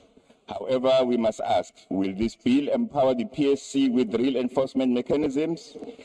If the Commission's findings are not binding, then we risk creating another toothless institution. We call for strengthening of the provisions, ensuring that recommendations by the PSC are acted upon with legal consequences for non-compliance. Corruption has cruelly crimped service delivery, especially in the municipalities and government departments. We cannot afford to pass legislation that allows the same corrupt officials to ignore the directives of the PSC with impunity. Furthermore, the IFP insists on the protection of whistleblowers within the public service. This bill must include clear safeguards to encourage officials to report misconduct without fear of victimization. Honorable Chairperson, in conclusion, while this bill is a step in the right direction, we must ensure it does not become another futile administrative exercise, but a transformative force for accountability. In this regard, IFP supports the bill. Thank you. Thank you, Honourable Member. Chairperson. Honourable Souls, will you just take your seat, please? Yes, Honourable Member. Chairperson, it's very hot here. I don't think the aircons are on. We are dying here. Please attend to it, Chair. Yes, I can see that a lot of members are under extreme pressure from the heat, and the air cons are supposed to be on. Yes, Honourable Deputy Minister. No, thank you very much, Chair. All the Honourable Members, I can't hear the Honourable Member. Thank you very much, Chair. Can they also check the electrical cable, because there's a smell of cables in the house, so that we're sure that we're safe. Yes, can we attend to that, please? The Chief Whip of the Opposition. All the Honourable Members. Chair, can I propose that the House takes a 10-minute adjournment while they sort all of these things out? It's uninhabitable here. It's like a sauna. Yes, Honourable Member, I'll attend to that. The Honourable Source. Thank you, Honorable Chairperson. Greetings in the name of our Lord and Savior Jesus Christ. Nonke ahuniki. The debate surrounding the Public Service Commission bill, as presented by the Public Service Commission on November 13, 2023, focuses on several key objectives and implications articulated in this legislative proposal. We note in the report that the City of Cape Town argues that the PSC's mandate should not extend to local municipalities. Is it not enough that the law allowed the City of Cape Town to have their own constitution? Is it not enough that every province calls their provincial leadership MECs in line with our national constitution? Honourable Source, will you take your seat, please? Honourable Reddy, why do you want to be recognized? Honourable House Chair, there were points raised about the heat. It's actually unbearable. Honourable Member, we are attending Can to you it. please give a We ruling are on attending this? to it. We are attending to the matter, and I will deal with the matter as soon as this member is done. Please proceed, Honourable Source. Yeah, this one needs a breathalyzer. Is it not enough that every province calls their provincial leadership MECs in line with our national constitution, but the Western Cape calls them ministers, not to mention the recent headlines of corruption allegations in the Cape Town Metro? The bill, maybe unintentionally so, reminds the City of Cape Town that the Cape is not independent from South Africa by extending the oversight mandate to municipalities as well. We are hopeful that the bill will indeed strengthen the independence and impartiality of the PSC in line with Chapter 13 of the National Development Plan. This can ensure that the PSC has the autonomy to uphold standards without external influence, leading to a fairer and more transparent governance. By including municipalities and public entities in its mandate, the PSC can provide more comprehensive oversight. This is critical for consistent adherence to Section 195, subsection 1 of the Constitution across all levels of government, ensuring uniform public service principles.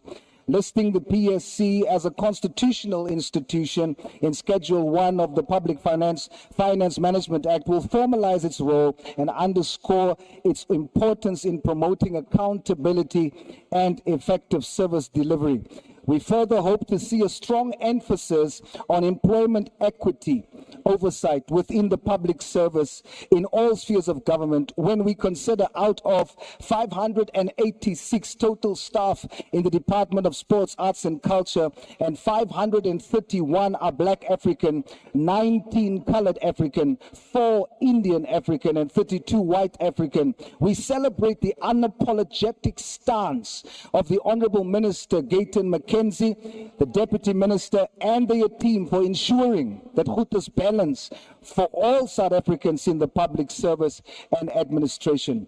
Honourable Chair, the Patriotic Alliance supports this bill. I thank you. Thank you, Honourable Member. Honourable Denner. Honourable Denner. Take your seat, please. Honourable Member, I'm awaiting a report on what is happening with the air cooling system and the certain smell that is there. I will suspend proceedings for 10 minutes so that we can do a determination, but I also want to just warn you that outside of the tent, it's even hotter than inside the tent. Business is suspended for the next 10 minutes. The bells will be rung. These are the conditions.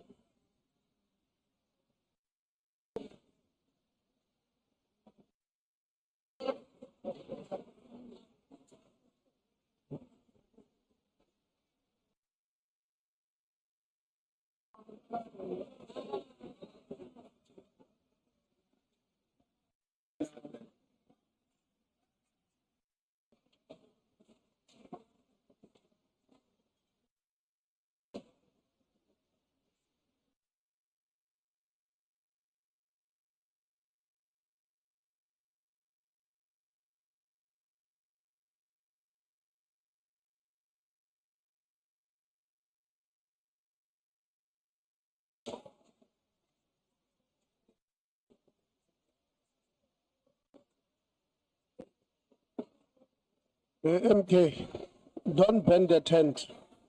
Ready? Why are we smelling gas here? Ready? Are you planning to bomb us here?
Meaning,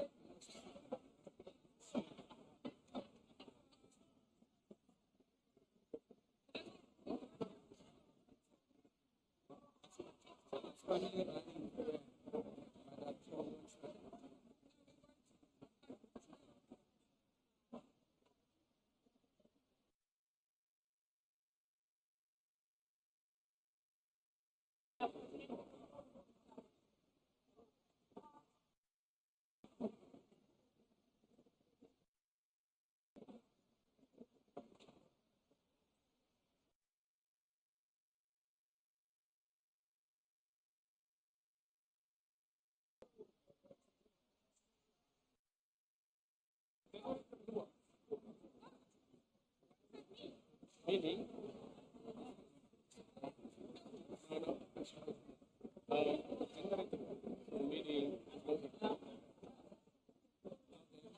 those guys out. There's no backup today. It's like, if they don't have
What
time are you finishing?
You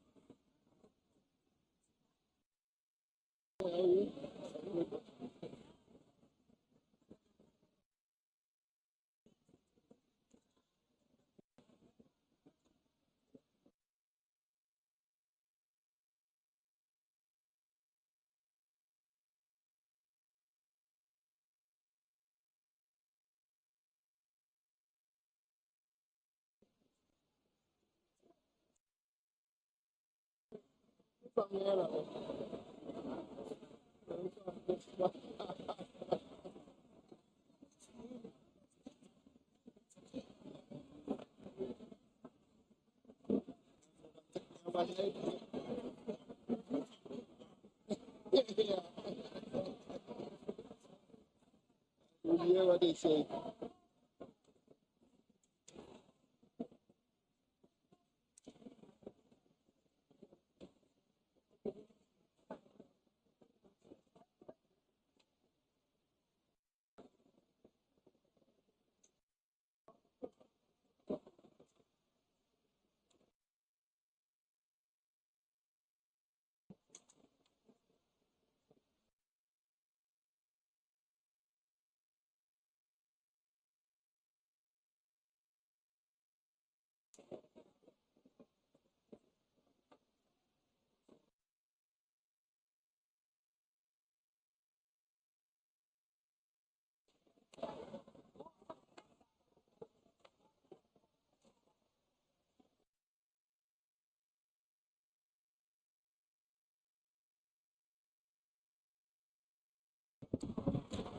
Ready. As our union rep, please decide. I think we must go home now. Please, you are our union rep. Take your decision.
If we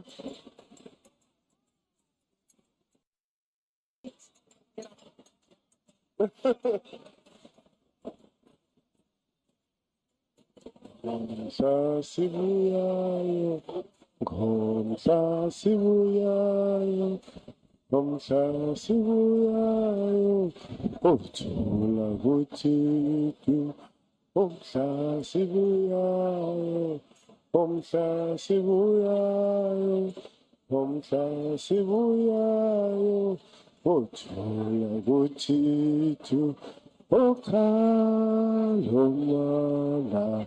Okalismito mahimanga ezulu lentaba okalombana okalismito otu.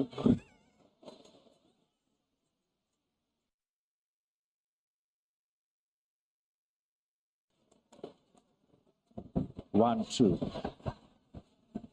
Check in. 1, 2. 1, 2.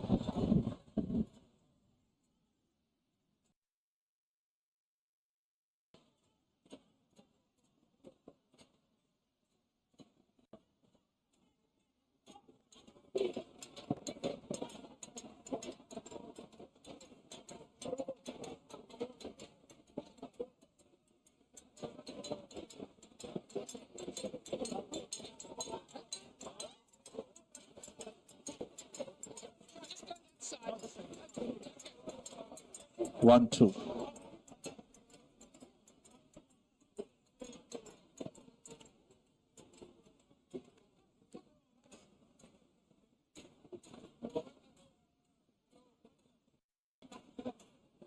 The Deputy Speaker.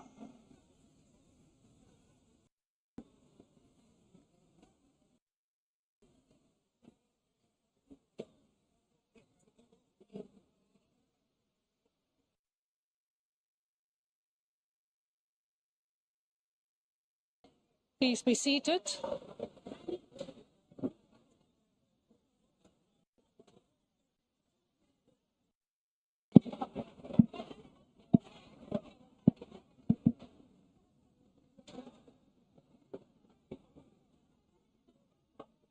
Honourable members, Honourable Reddy, there is nothing yet on the floor to raise a point of order. The Minister of Water is attacking our member there. It's men abuse.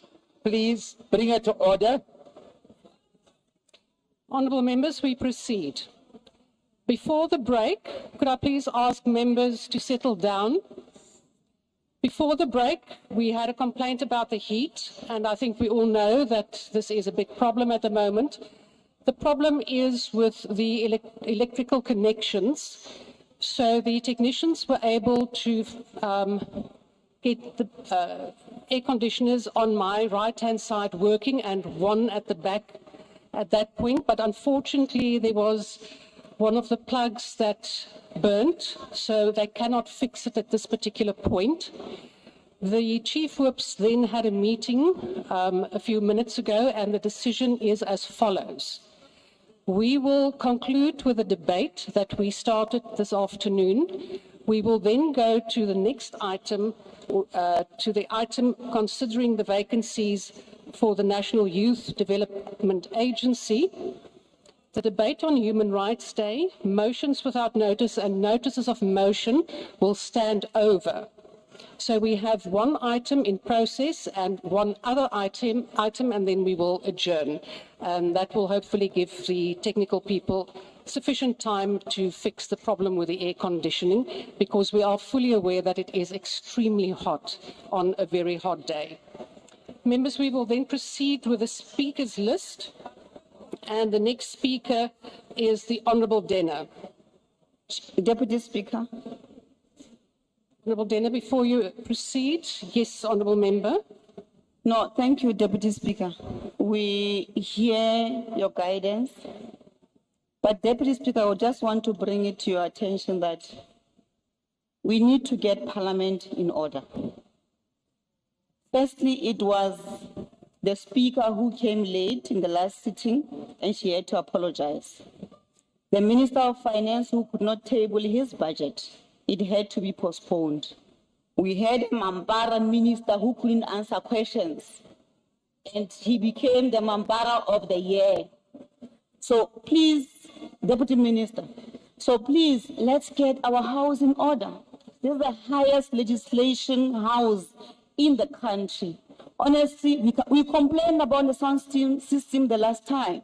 Today is now air conditions. So really, this is just embarrassing. And it's clear that somebody is not doing their job. And we need to hold that person accountable. Accountability must start here and now. We can't talk about accountability outside the house when our house is not in order, Deputy Speaker. We just thought we should make this point very clear to you. It must be in records that we are not happy as the economic freedom fighters about the running of this house. Thank you. Thank you, Honourable Maltwe. Your point is noted, and I do agree with you that there are things that have to be improved. I fully agree with you. Honourable Reddy, I'm not going to take another point. I'm now going to allow the Honourable Denner to please proceed. Thank you. Thank you, Deputy Speaker. Deputy Speaker, there's a dire need to improve the effectiveness and efficiency of the public service in line with the Public Service Professionalisation Framework and the Foundation Constitutional Framework as set out in sections Order, Speaker. Honourable Denner, my apologies, but Honourable Reddy insists on a point of order. Please take your seat. Honourable Reddy, what is the point of order? Thank you, House Chair. I do not want to enter into a dialogue with you, but you're not being consistent. You allow an EFF member, and it was quite correct for you to do that, to make a point, and we raise our hands to do the same, and you rule us out of order. Now, it's becoming a regular practice here in this House, especially when you are chairing. You seem to be very partial in your decisions. Now I'm appealing to you to allow us to make our point as MK party. I thank you. Honourable Reddy, please proceed with your point of order, the specific one that you wanted to raise. Thank you, House Chair. The issue of the air conditioning not working and the point raised by my colleagues from the EFF. As MK party, we want to make it very clear that this is unacceptable. The people of the country are watching. If we can't keep air conditioning that's working, how is it that we are able to keep the country running? So this is clearly a downfall of this GNU. Thank you. Honourable Reddy, Honourable Speaker. Honourable Reddy, please allow me.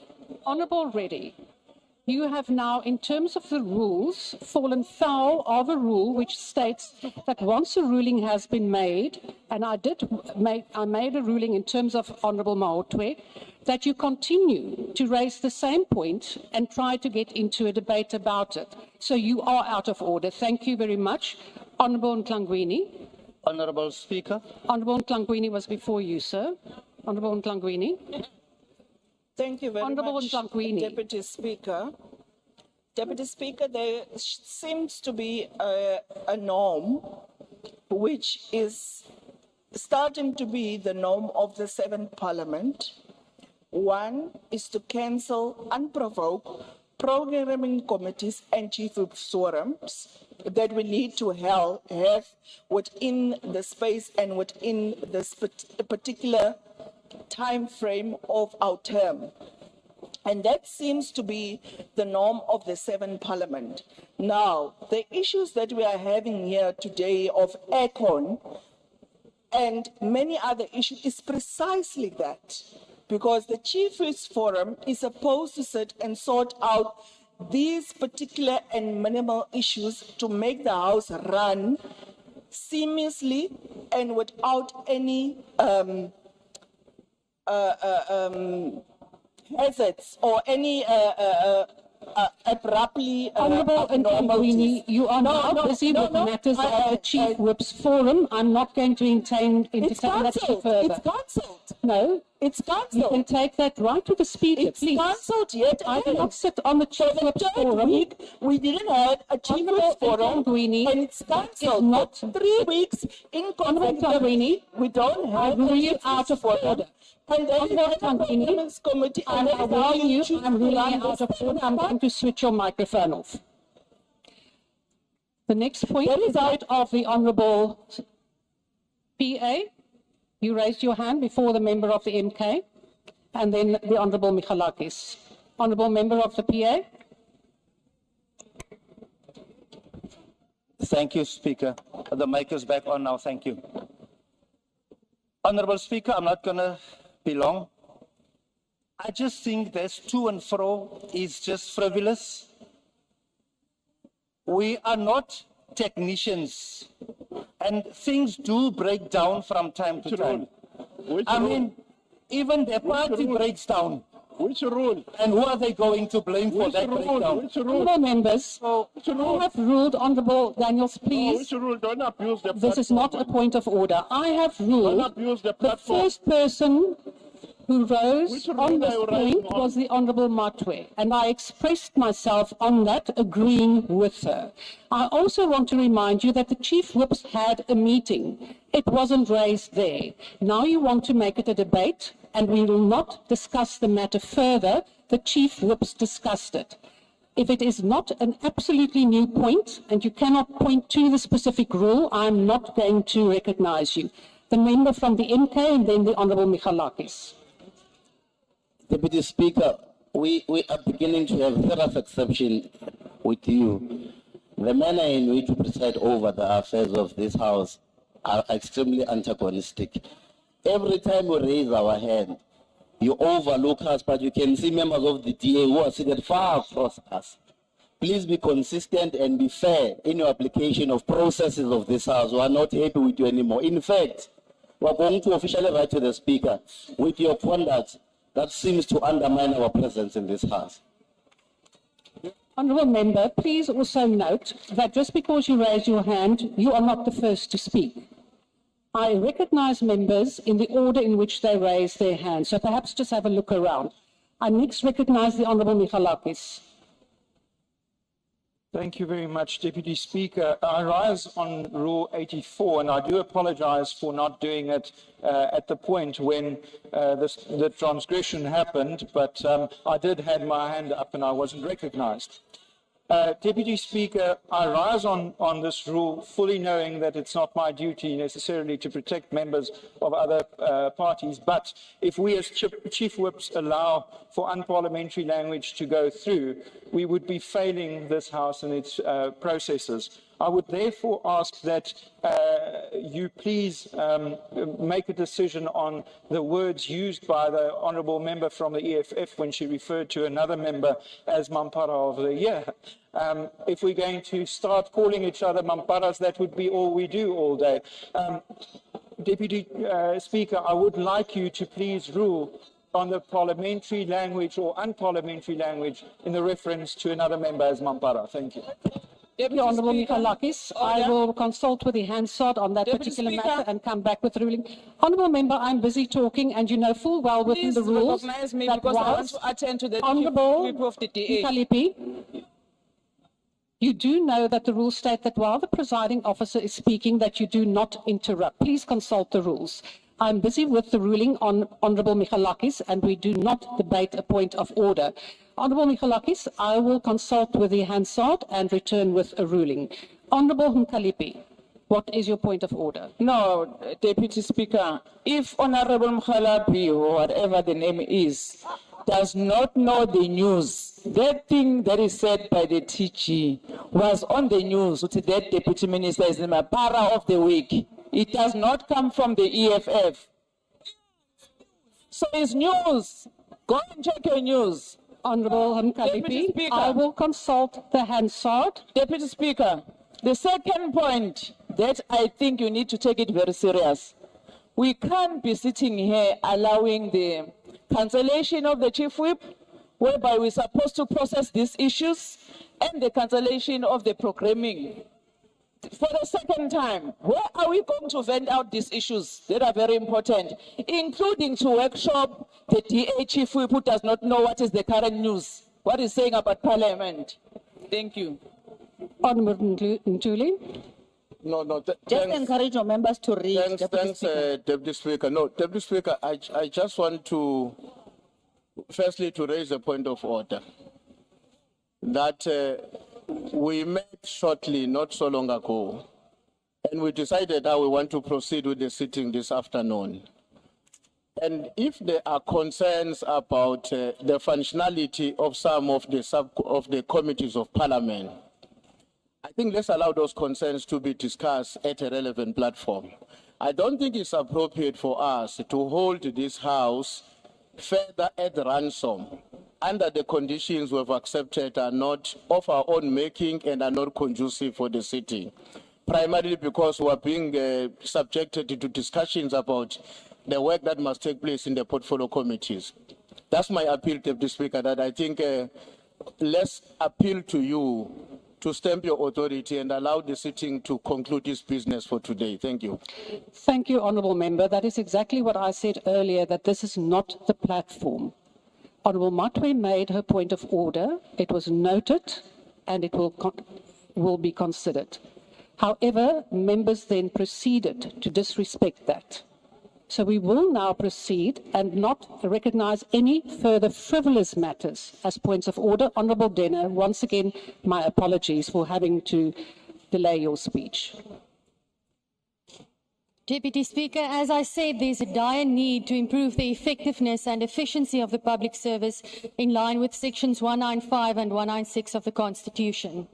Alle beskikbare middele moet in hierdie verband aangewend word om hierdie grondwetlike doelwit te bereik. Dit sluit in die Staatsdienskommissie wat behoorlike oorsig oor en voldoening deur die staatsdiens moet verseker. Hierdie wet sal bydra daartoe. For far too long, we've seen the public service deteriorate because of fraud, corruption, cadre deployment, poor management, poor work ethic, non-existent consequence management, and the strange but typically cadre-based phenomenon of a revolving door policy where transgressors in the public service merely end up in other departments and entities of the public service only to continue transgressing without any form of consequence because they are politically connected.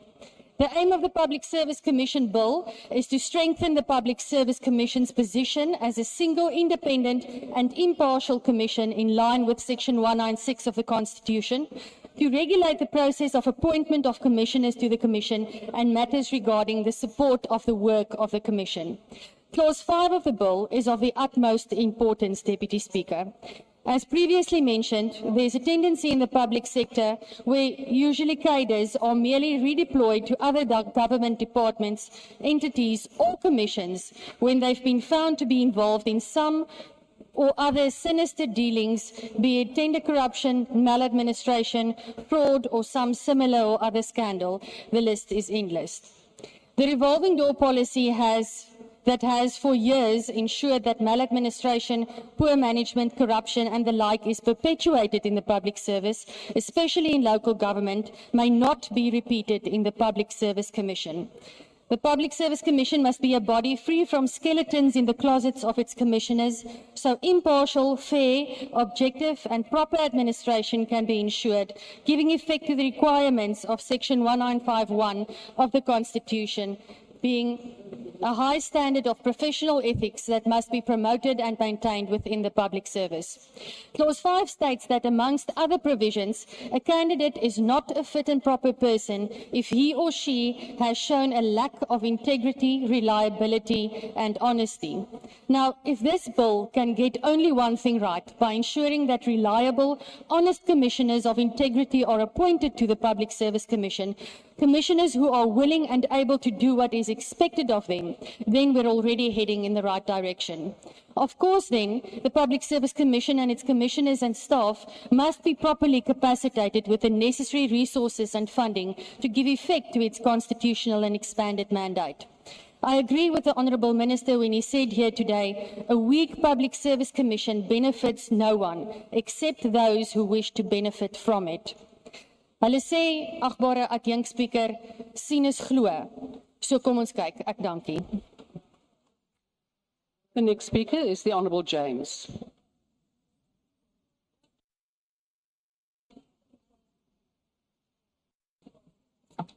Honourable Speaker, today Action SA stands in support of the Public Service Commission Bill being adopted by the Portfolio Committee on Public Service and Administration. We believe that the adoption of the bill represents an important step forward in our collective pursuit of capable, ethical and efficient public service, a vision that resonates deeply with the core principles of Action SA and our policy on professional public service. As Action SA, we envision a South Africa served by capable, streamlined and politically independent state that delivers high-quality services to its residents in a cost-effective and timely manner. This bill addresses the critical need to strengthen the Public Service Commission as an independent and impartial body, which is fundamental to achieving its vision. For too long, cadre deployment has hollowed out the capacity of the state, leading to inefficiency, corruption, and a failure to deliver essential services. This bill is a vital safeguard to ensure that there is no undue influence and that state institutions can operate free from political interference and cadre deployment. The provisions for the appointment and potential removal of commissioners further aim to protect the PSC's autonomy. The requirements for the appointment of commissioners signals a commitment to professionalism at the highest levels of oversight, and we will advocate that this cascades down through public service. The inability of state institutions to fill their mandate remains a key concern for Action SA, as the expenditure on the public sector wages continue to increase, yet service delivery continues to decline. We support the role of the Commission and commend the extension of this mandate to local government and public entities. However, to ensure oversight is done properly, the capacitation and funding of the Commission is critically important. Action SA welcomes the establishment of a separate secretariat for the PSC, which will enhance its ability to function without reliance on government departments for staffing and resources.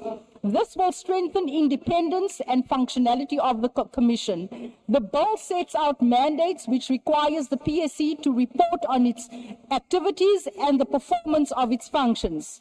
This will ensure that the Commission can conduct inspections, investigations with access to necessary information. This enhanced transparency, accountability mechanisms aligns with Action SA's policy objectives. In conclusion, Action SA wholeheartedly supports the Public Service Commission Bill. We believe that this bill lays a strong foundation for enhancing the independence, impartiality, and effectiveness of the Public Service Commission. It aligns directly with our core objectives, advocating for the establishment of a professional public service that is free from political interference. The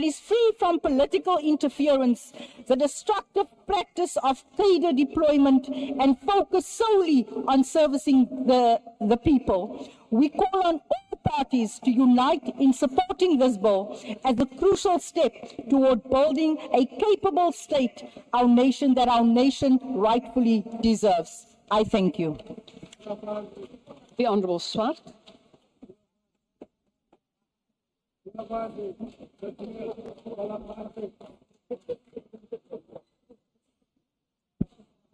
Thank you, Madam Deputy Speaker. Madam Deputy Speaker, the Public Service Amendment Bill seeks to strengthen the independence of the Public Service Commission to ensure that we have a public service that delivers efficient services and is free from corruption and political interference. And this clearly the ACDP supports, as it is in line with Section 195 and 196 of the Constitution that requires an independent Public Service Commission, an independent public service.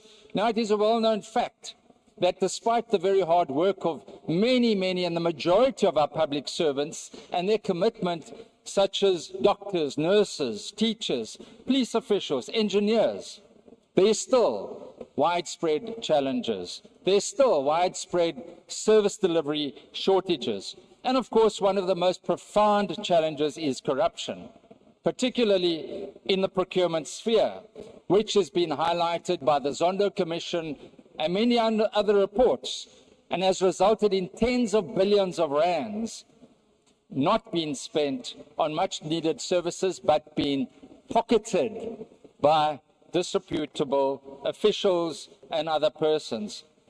Now, this state of affairs seems to be persistent, and it is therefore crucial that the powers and functions of the commissions are enhanced, and more importantly, that they are given sufficient resources to conduct and ensure that the many inquiries, disciplinary hearings are conducted, that internal matters are finalized, that investigations are finalized. How often does the Special Investigating Unit say they are waiting for finalization of disciplinary hearings or criminal matters from departments? The ACDP believes we've got very effective laws, but often there's a challenge with their implementation. Take, for example, the Prevention and Combating of Corrupt Activities Act, which criminalizes corrupt behavior with lengthy imprisonment sentences. Yet it appears that corrupt persons continue with impunity and enjoy their ill-gotten gains. The ACDP believes that what is needed is to inculcate a spirit of stewardship of state resources. They are not there, those resources, for you to steal and line your pockets, and servant leadership, not lining your own pockets or lording over those that are desperately seeking services. One wonders how many public servants have been prosecuted under Section 34 of the PRECA Act, which requires officials in any position of authority who merely become aware of corrupt activities of more than 100,000 rand, that must be reported. Very few people have been prosecuted in this regard. And lastly, whistleblowers must be protected. The ACDP, having said that, will support this bill. I thank you. The Honourable Ghana. Aye, ma'am.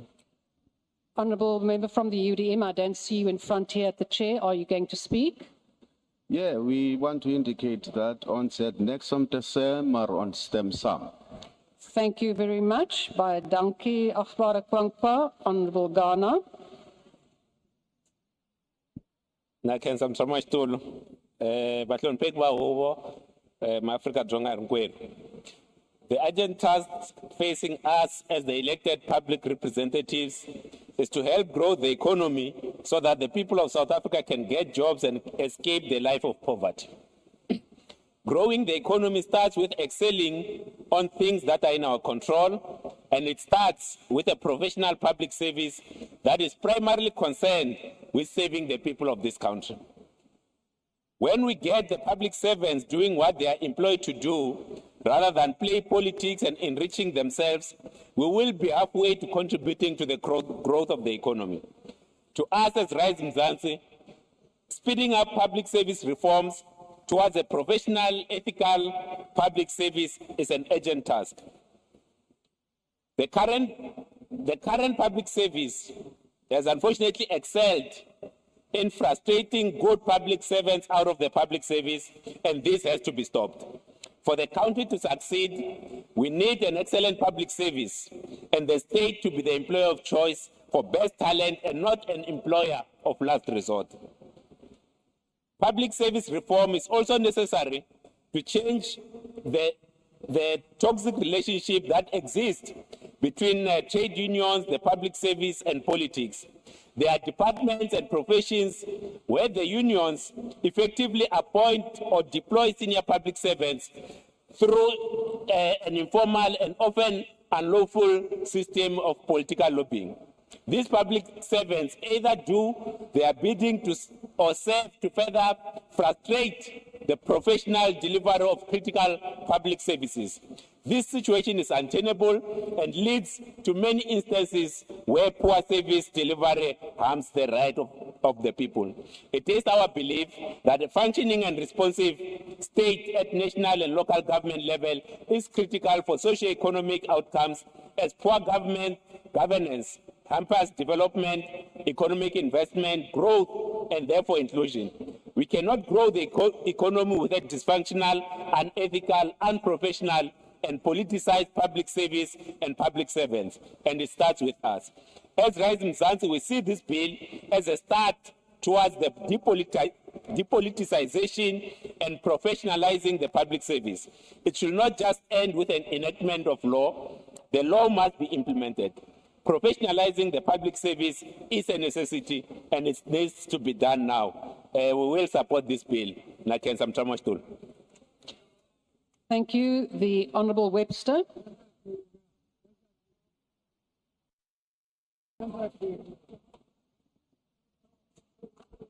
Honourable Deputy Speaker, every South African has experienced what it is to be failed by the state. It is a mother who takes their child to a hospital or clinic and there's no doctors.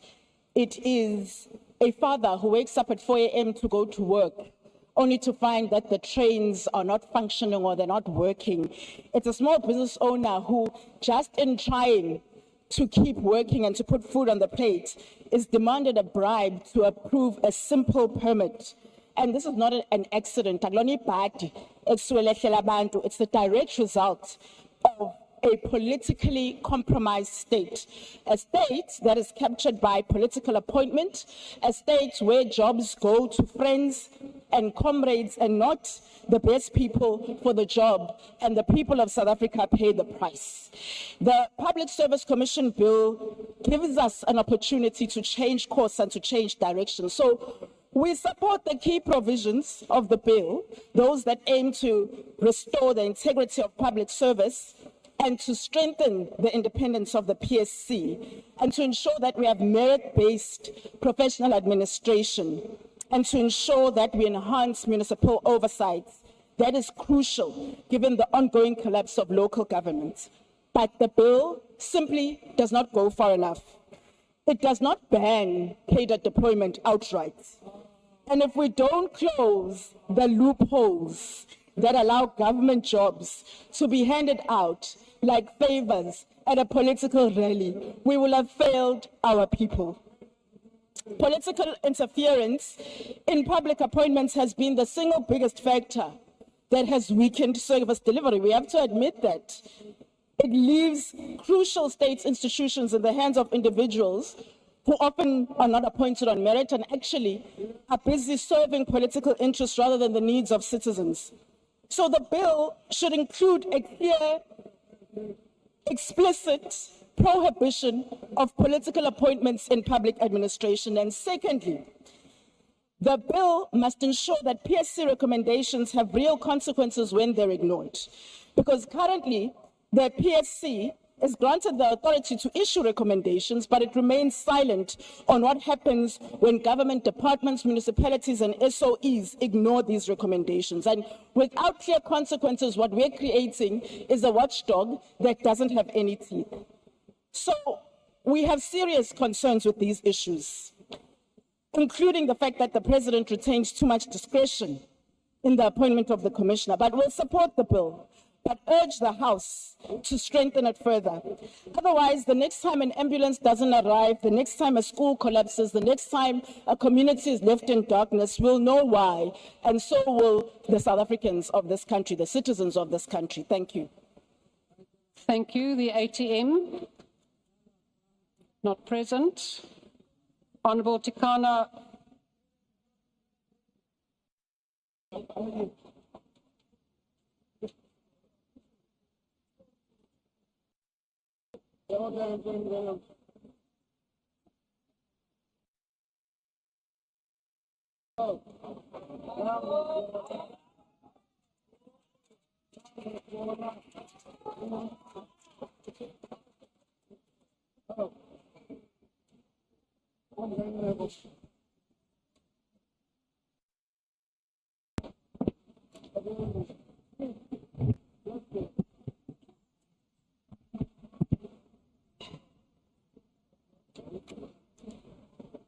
Thank you, Deputy Speaker, honorable members of this august House. The Public Service and Pension Act of 1912 established the Public Service Commission, hereafter as PSC, in 1912. This was just 2 years after the formation of the Union of South Africa, which excluded the African majority, prompting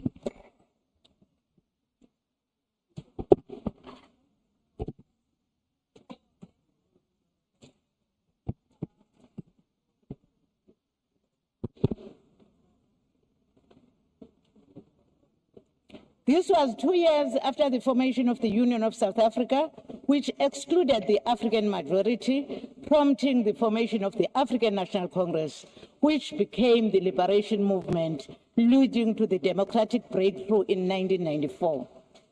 I tell this short story or history to dispel the myth that after years into democracy, the democratic state should have fixed everything impeded within the DNA of colonialism and apartheid. The period from 1912 to 1994 is more than 80 years. It means, therefore, we still have the resemblance of those who were employed during apartheid period, who are between 40 and 45 years within the service. It is out of this historical fact that when we link or think of the public service at large, we must remember that it was shaped for art by colonialism. It is the institutionalization that the ANC has always thought or respond to through its legislative interventions. Honorable Deputy Speaker, the Public Service Commission, which was established in 1996 through Chapter 10 of the Democratic Constitution, is an institution that still resembles the undertones of the old colonial and apartheid system. It is out of this realization that since 1994, our democratic government has been working to transform the public service and trench its ethical reach to respond to the needs of the people. South Africa, through the ANC-led government, has been striving to build a public sector that is more capable for fostering economic growth, rooted in good ethics and values that resembles Ubuntu and Batupile principles, impartially and responsiveness towards people's needs.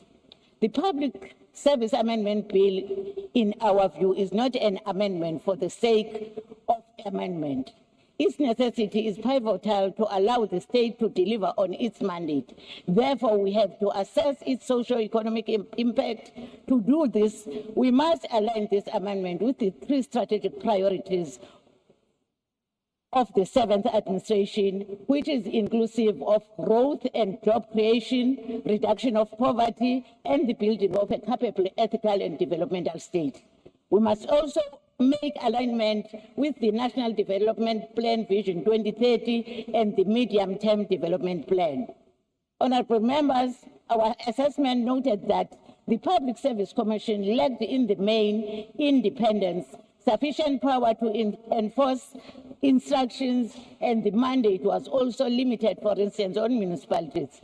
Therefore, the socio-economic benefit of its amendment include the following.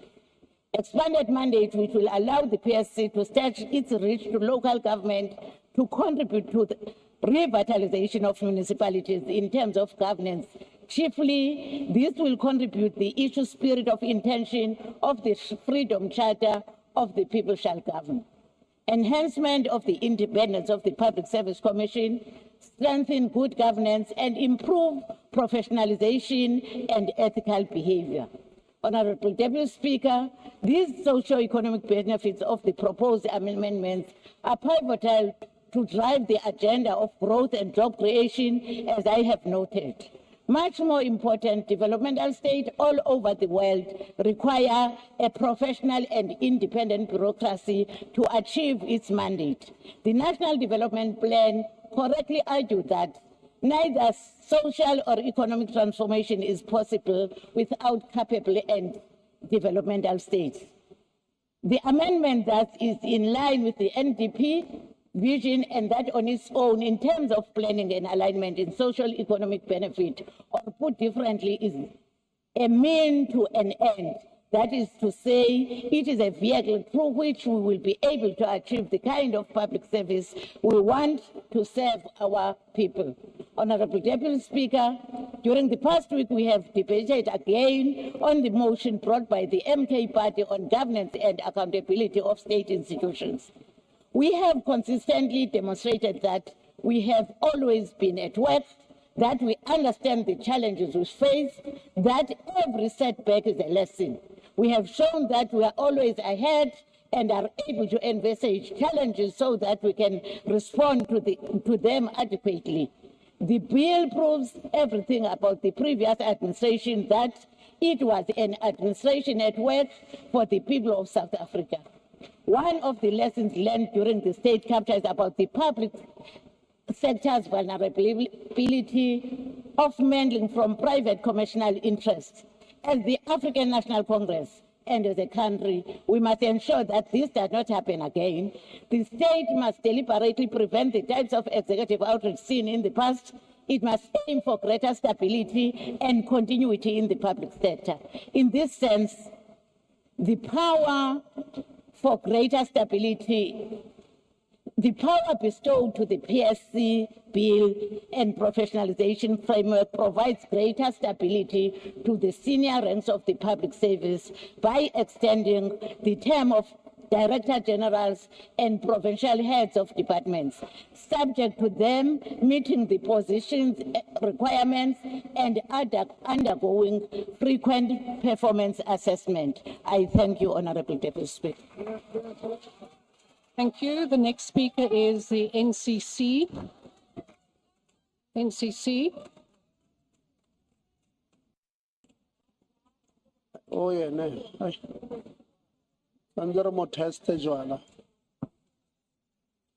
Deputy Speaker, Honourable Ministers, colleagues, the Progressive Caucus, and the 9 wasted months. The National Coloured Congress is in firm support of the bill. We're in firm support of anything that does anything to bring service delivery to the hopeless, the poor, and the vulnerable. We are concerned, though, that the bill doesn't speak enough about non-compliance in municipalities and that there isn't enough teeth to deal with rampant corruption. Also, with all the good intentions of this bill, we understand the government that we're dealing with. But that being said, we support this bill without reserve. we do have concerns that certain members of the GNU come up onto this podium and speak of merit-based appointments. Merit-based appointments. When their leaders question the capability of colored people, as per Helen Zeller. When the mayor in Saldanha, that racist rubbish called Marius Koen, who said that colored people are not fit for management. When they appoint white matriculants and face the wrath of court findings that the Democratic Alliance is nothing more than a right-wing institution that cares nothing except for the lives of white people in particular. We should never come to this podium and spew lies. This is a truthful house, even for those that do not understand the truth. Let the Democratic Alliance understand that for all the failures of the ANC with data development... Take your seat. Honourable Adams, please take your seat. There is a point of order. I want to know who's so brave, Deputy Speaker. The Honourable de Villiers. Thank you, Deputy Speaker. Deputy Speaker, I don't think it is acceptable or parliamentary to call any member of the public a racist rubbish in this House. Thank you. Honourable Adams, I have to rule. Please take your seat. Please take your seat. Honourable de Villiers, it is not parliamentary if you refer in those terms to a member of this House. It is unfortunately not very courteous to members outside of this House. So unfortunately, I cannot sustain your point, but I do request the members to adhere to the decorum and the oath they took and the code of ethics in terms of how we treat people outside of this House. Please proceed, Honourable Adams. Speaker, I'm going to take from my own time, Speaker, and address the member who was so brave. It is a pity that you did not object when that man said that my people were not fit for management. It is a pity that you only see racism. I have to question that honourable member. Is it sympathy or empathy? Are you too a racist rubbish? Are you too trailer park trash? We come here to build. We come here to make things better, not with your kind. Thank you. Is there a speaker from the PAC? Honourable Michalakis. Honourable Michalakis, your point of order. Thank you, Deputy Speaker. Deputy Speaker, I rise on Rule 84. I understand that the last two sentences of the Honourable Members, order. There is a point of order on the floor. Honourable Michalakis, please proceed. Thank you, Deputy Speaker. I understand that the last three sentences of the Honourable Member were questions, but then he ended by saying your kind, referring to the Honourable Member. I do believe that that is casting aspersions on the person in the Honourable Member, and I would like your ruling on that. Thank you. Honourable Michalakis, I will have to check the Hansard for that to make sure that that is what indeed was said. Honourable Mkalipi, I have now ruled on that point, so no further entertainment of that point. Deputy Speaker, but the conduct of the Chief Whip of the DA, I think he needs a workshop. We can't just stand up on each and every issue. Not a point of order. That is not a point of order. We now proceed. The PAC, is there a speaker? Not. The UAT, not a speaker. The Honourable Atkinson. Deputy Speaker. Deputy Speaker. Where is the point of order? Honourable Matwe, Honourable Atkinson, please take your seat. Yes, Honourable Matwe. Deputy Speaker, I noticed that we switched off the mic of the Honourable Member, but the rule says that you must warn her first, and you didn't, Deputy Speaker. Please don't do that, Speaker. If she's out of order, you want to rule her out of order, please warn her and let her know that if you continue, I'm going to switch off her mic.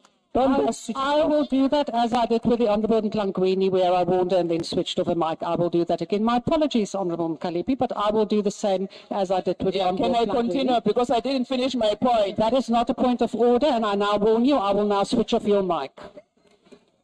Honourable Atkinson, please proceed. Thank you very much, Deputy Speaker. Much of the political landscape in South Africa over the last 6 weeks has been seized by a discussion about our budget or our non-budget, about VAT rates of 2% or 0.5% or no VAT at all to meet the shortfalls of projected overspending by the state in the year 2025-2026. This is something that needs to be taken really seriously by if our economy is to grow strongly and create the millions of jobs required to significantly reduce unemployment. This is highlighted amongst the 6 priorities that the DA presented the government to gain our support in passing the 2025-2026 budget. And I will read this one out for the benefit of the Finance Minister who didn't appear to get that memo. A committee is set up to carry out a comprehensive spending review, which must reprioritise 100 billion rand in spending by the end of the year at national and provincial levels. What is very apparent is that our present dysfunctional public service wastes a significant amount of public resources through incompetence and cadre deployment, often resulting in elevated amounts of fruitless and wasteful expenditure.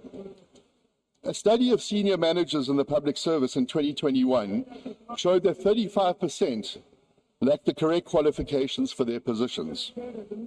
An independent public service commission, as envisaged by the bill, would go a very long way to rooting out those not qualified or unsuitable for their positions. This change in approach to appointments in the public service will help to ensure a fit for service public service.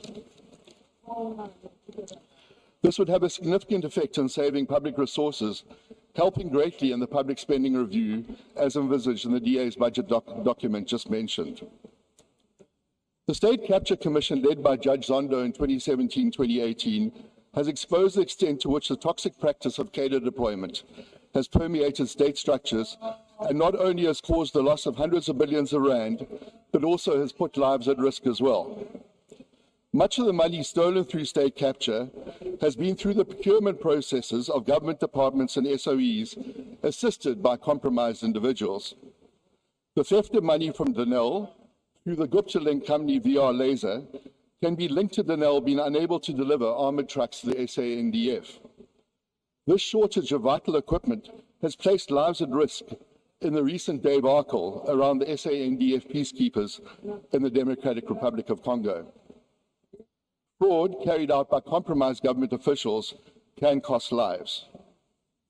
It is envisaged that the new bill will be able to crack down on such practices by ensuring officials are not appointed due to political connections, making them less susceptible to carrying out fraud and flouting regulations on behalf of their benefactors. Not only will the bill help to reduce instances of corruption, but the PSC's independent nature will also be able to reduce the scourge of ghost employees, the Caspers to which my colleagues were referring to earlier. Thousands of such employees have been identified in Limpopo province, which has led to a government call to check in all other government departments for such Caspers or ghost employees across the board. Such practices would be much more difficult to effect under a fully independent PSC envisaged in this new bill. Many of the world's most successful democracies have professional public services that are independent of the party in power. They are able to seamlessly manage change in government administration when political power changes. With the ANC having held overwhelming political power for 30 years after 1994, it created a public service that was very aligned through the party through cadre deployment. With that era now coming to an end with the creation of the Government of National Unity in 2024, the civil service has had to start managing change in government. For the foreseeable future, it would appear that South Africa will be governed by coalitions of a variety of different political parties. It is for that reason that a professional, non-partisan public service envisaged by this bill will be the only feasible way that South Africa can be successfully administered in the future. Being a member of the Select Committee of Public Accounts, the SCOPA Committee, we get to see the full effects of the dysfunctionality of our present civil service. From high levels of unauthorized expenditure in our SETAs, making it more difficult to deliver on their core mandate, to insurance funds such as the RAF, Road Accident Fund, and the Compensation Fund, administered on behalf of the government, making questionable investments to the detriment of the taxpayer. This and much more will become very difficult to execute once this bill has established an independent PSC. The DA supports this bill as we believe it will help to make significant cost savings for this government by ensuring a fit-for-purpose public service. It will also help us to align ourselves more closely with our successful peers who have independent public services, and it will help us to ensure seamless administration of the state as political power shifts. The DA supports this bill as it fully aligns with our vision of a successful and capable state administered by non-partisan officials. I thank you. The Honourable Mzansi. The Honourable Mzansi.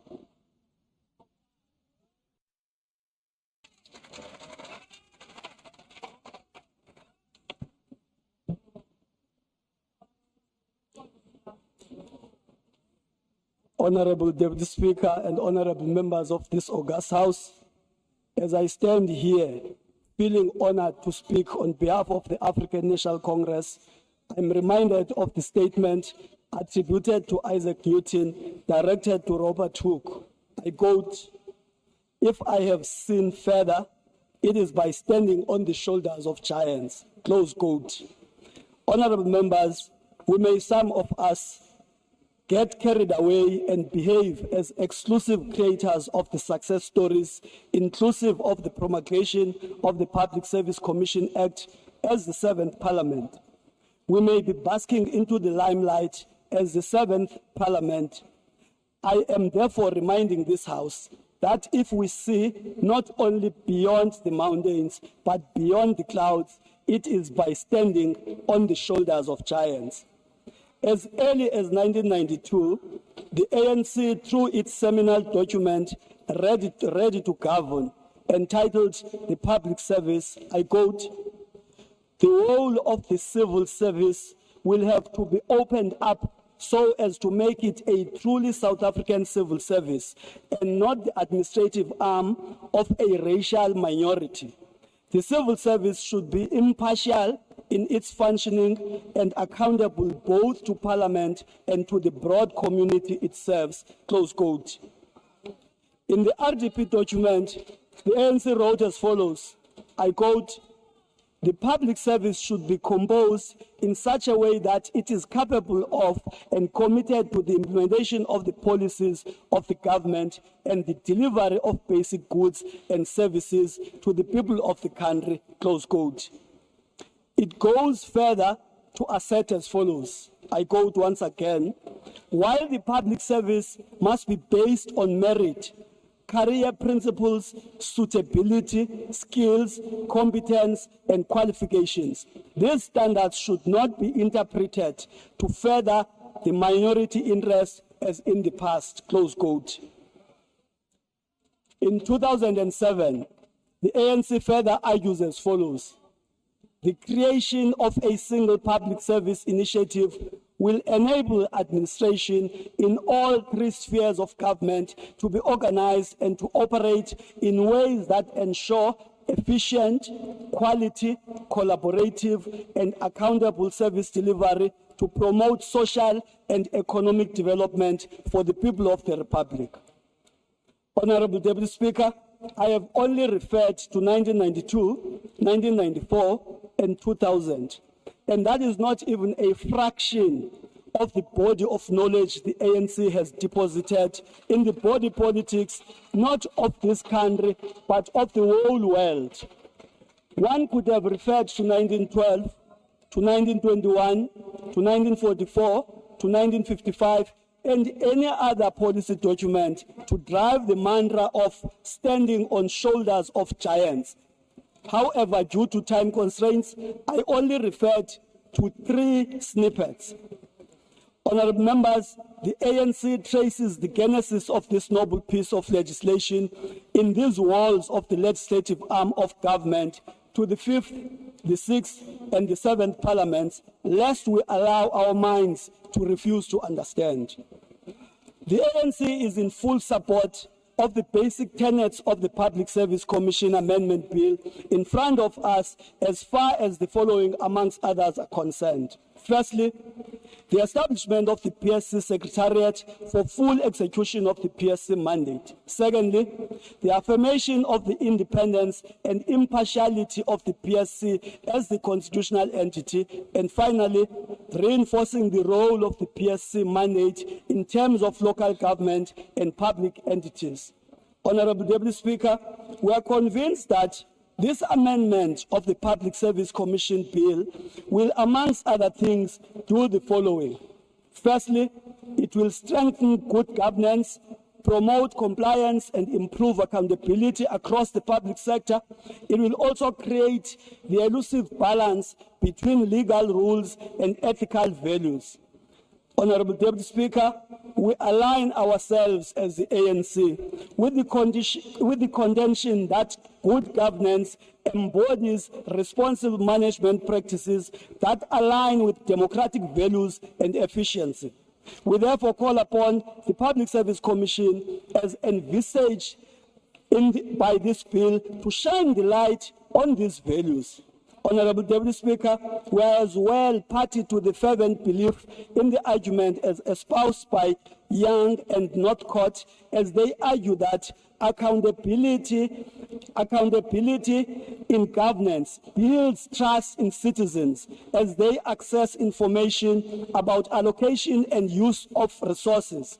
In this age of trust deficit between the citizenry and government, any dose of trust is welcome. In South Africa, honorable members, the new public management framework was only incorporated into government reforms following the 1994 transition, which established governance principles of ethical practices, resource efficiency, and impartial delivery of services. We therefore believe, honorable members, that the empowered PSC will be a needed yeast in governance and accountability, while its ethical conduct is catapulted to higher pedestal.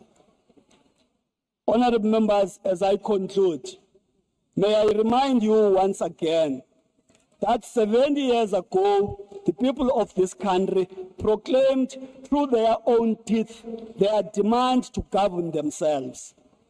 We are standing here today as the African National Congress to once more deliver another instrument aimed at changing the material conditions of the people. May we therefore, as this legislative arm of the state, do what the Constitution enjoins us to do and make and act as a real instrument of changing the material conditions of the people of South Africa. We owe it to giants on whose broad shoulders we daily climb to see furthest. Thank you very much.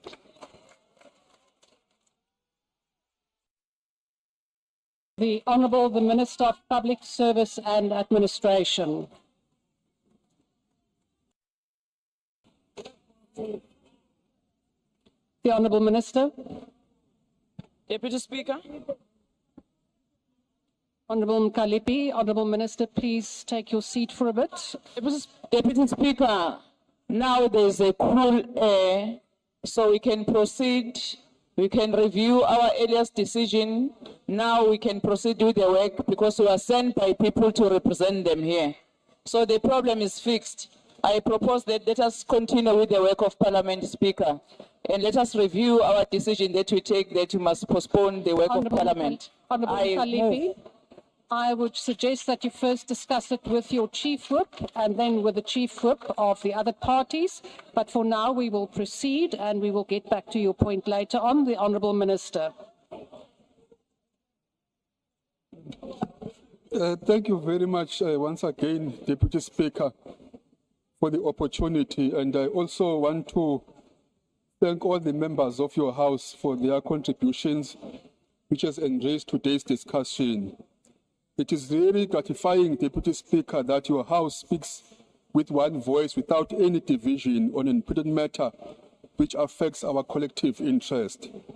Our thanks also goes to the members of the Portfolio Committee for their work and all active citizens of this country and stakeholders for their contributions in shaping this bill.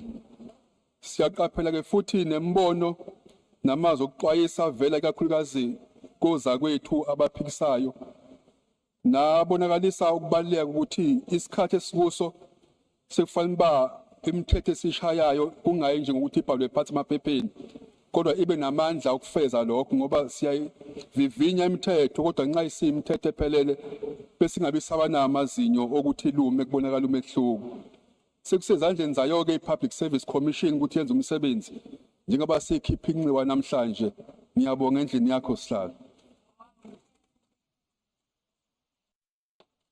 Thank you, Honourable Minister. That concludes the debate. Are there any objections to the Public Service Commission bill being read a second time? No objections. Agreed to. The Secretary will read the bill a second time.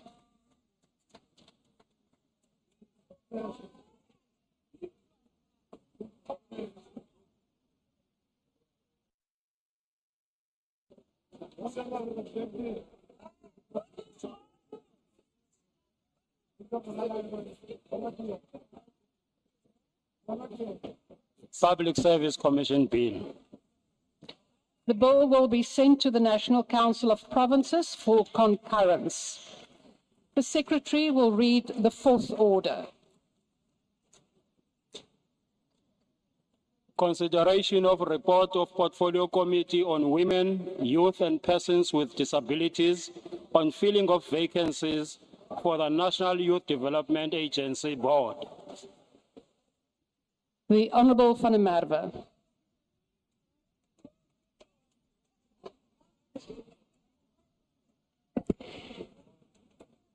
Thank you very much, Honourable Deputy Speaker. Honourable Deputy Speaker, the National Youth Development Agency has a mandate, that of empowering the youth, tackling the many challenges that affect our youth, and ensuring that they've got access to employment, opportunities, and growth. The youth of our country represents our collective future. Yet the reality is that our nation faces an unprecedented youth unemployment crisis. This stands between us and our future aspirations, and it stands between us and the achievement of sustainable national growth. The Portfolio Committee on Women, Youth and Persons with Disabilities therefore believe that youth development must be at the very centre of everything we do. The recruitment process by Parliament of candidates to serve on an NYDA board, therefore, is an important act of governance. The 7 members to serve on an NYDA board is appointed by the President of the Republic on recommendation of this House. Section 91A of the NYDA Amendment Act provides that the board also consists of 2 ex officio members without voting rights, designated by the Minister from the department in an advisory capacity. Parliament advertised for these vacancies on various media platforms and received over 1,400 applications. After a very rigorous process, 20 candidates were shortlisted for an interview with the committee. During the shortlisting, the committee considered the fundamental requirements for the appointment as a board member as set out in Section 94A of the NYDA Amendment Act, as well as disqualifications set out in Section 10. The committee also focused on matters relating to criminal records, and in this regard, the State Security Agency confirmed that none of the shortlisted candidates had a criminal record. Between December 6, 2024 and January 15, 2025, the curriculum vitae of 20 shortlisted candidates were published on the parliamentary website. This crucial step reinforced Parliament's commitment to public participation. The 3-day interview process commenced on 25 February 2025 and concluded on 27 February 2025. A quick overview of the demographics of the 9 recommended candidates are as follows. The average age of the recommended candidates is 30. The youngest recommended candidate is 25. Among the recommended candidates is 1 person with a disability, 1 non-binary candidate, 3 females and 5 males. In terms of qualifications and work experience, 2 candidates are holders of PhDs, but also as a collective, they represent a wealth of experience in youth development and include qualifications in law, education, economics, and international relations. After careful consideration, the committee unanimously agreed on 9 suitable candidates to recommend to the President for the establishment of a new NYDA board to serve for the next 3 years.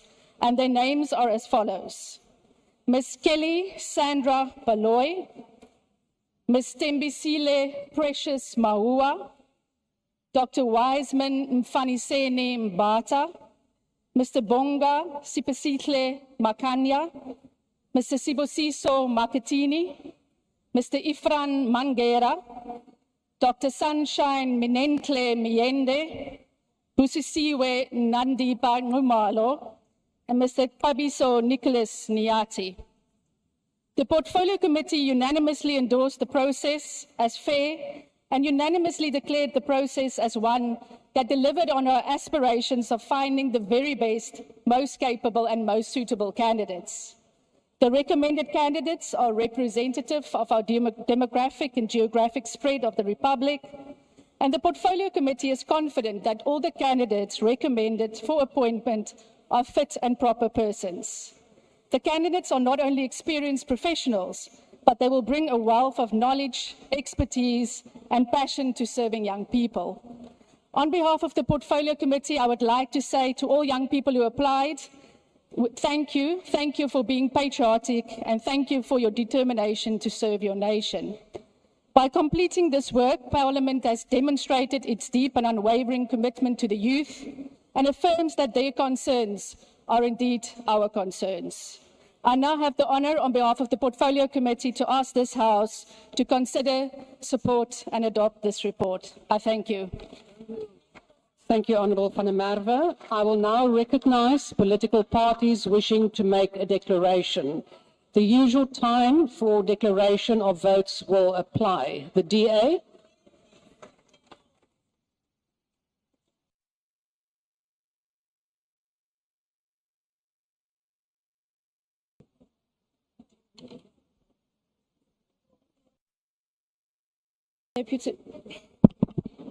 Deputy Speaker, the Democratic Alliance notes the report before us today and wish to state that the committee is satisfied, as per the report read, that we have complied with all the advertisement criteria for the candidates considered to be shortlisted. Amongst them is that they must broadly reflect the demographics and geographical spread of the Republic and must be a South African citizen between the ages of 18 and 35 years, have relevant knowledge, expertise, experience or qualification in youth development, social development, financial field, legal field, or any other field considered necessary for the advancement of the agency's mandate.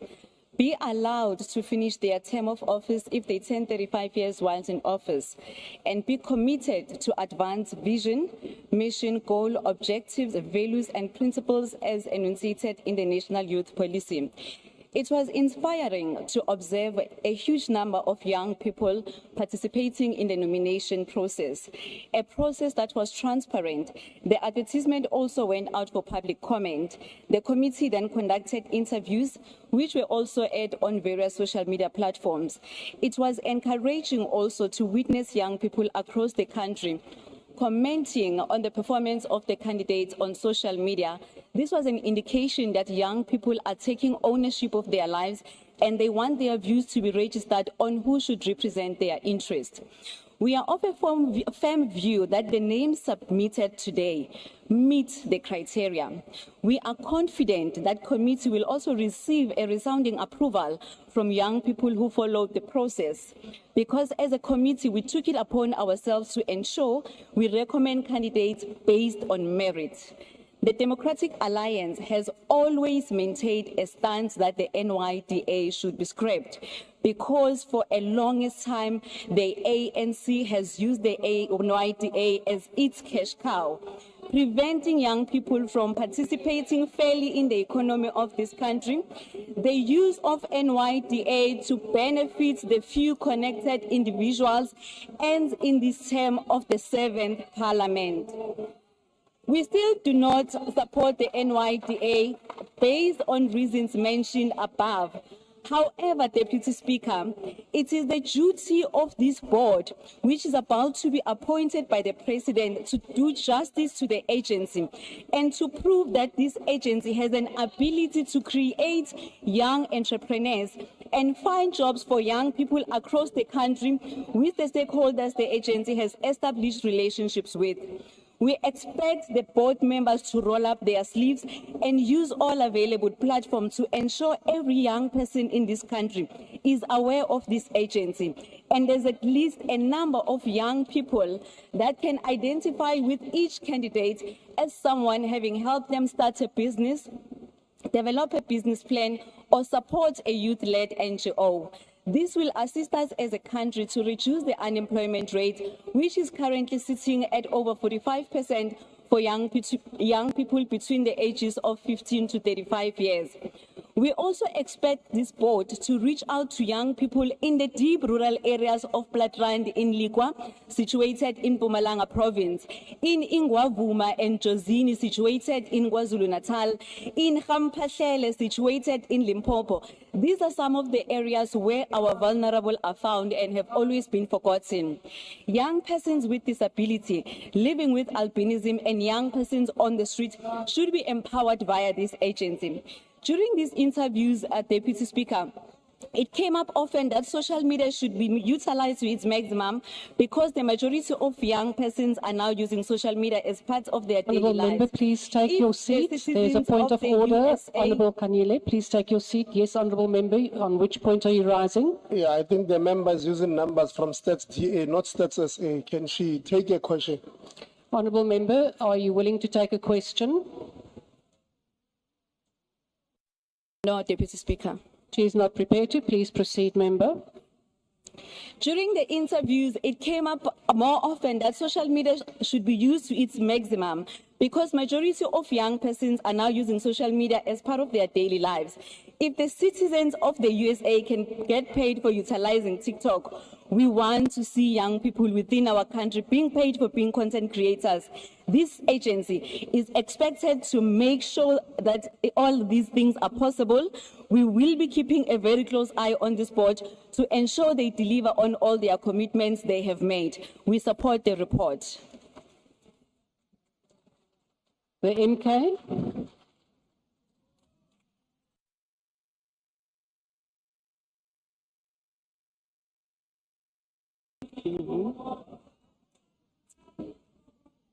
Madam Honorable Deputy Speaker, honorable members, as Umkhonto Wesizwe Party, we recognize in Pillar 4 of the People's Mandate that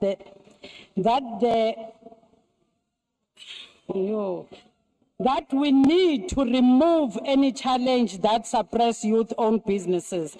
We also recognize the need to diversify the economy to support the application and inclusion of youth-owned businesses. Honorable members, it goes without saying that in a country where youth unemployment is at an all-time high, opportunities for young people in this country are far and few between. The NYDA is an agency that is too big to fail.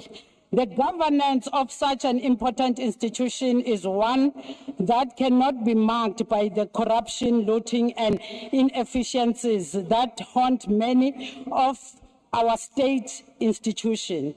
If we are serious about the young people of this country, it is only fitting that we send the most capable, talented, and dedicated individual to sit and plan programs aimed at the millions of South African young people.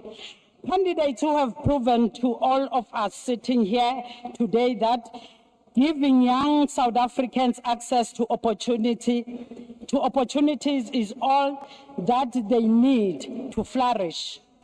The late Sanamile Masango, a young black woman from Kwanongoma who became South Africa's first black nuclear scientist, is a proof that the South African young people are brilliant. The NYDA as a driver for youth development must never be used as a political tool that rewards young people for their association with a certain political parties, to the exclusion of the many brilliant young South Africans. There are South Africans who can better serve agency. As Umkhonto weSizwe Party, we have noted with reservation some flaws in the process of selecting the young people who are to serve on the board of agency, particularly the lack of independence in scoring that results in preconceived outcomes. Youth development must be fair for all youth of the country, not beneficiaries of the GNU. We recommend that the legal framework be defined and include clear guidelines on the age criteria to ensure that participants are not disqualified based on the unclear treatment for those participants who turn 35 years old during the process.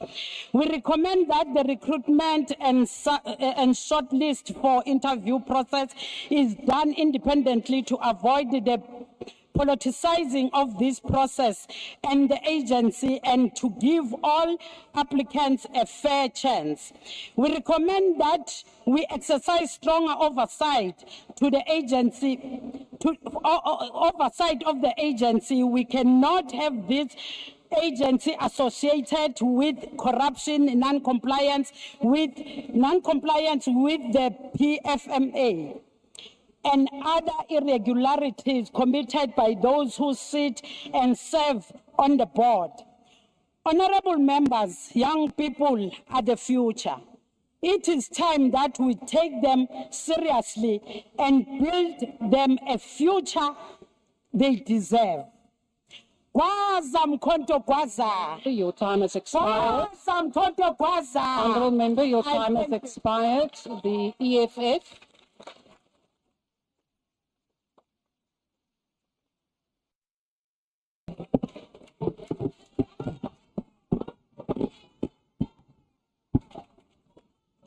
Thank you very much, Speaker. My name is Sichelodze, a member of Parliament deployed by the Economic Freedom Fighters. We have all seen the news of people who tried to cheat this process. They even admitted to illegally benefiting monies from municipalities. They admitted to falsification of their certificates and degrees. The people of South Africa and the youth must thank the EFF for exposing the rot in the NYDA. If it was not for the EFF, the NYDA board interviews were not going to be robust, they were not going to be fair, and they were not going to be transparent. The reality is that if the people of South Africa did not even know that these interviews were taking place until the participation of the EFF. Even when some unintelligent and unsophisticated MPs of the ANC tried to protect corruption, we defeated them and we removed the rotten potatoes from the shortlisting process.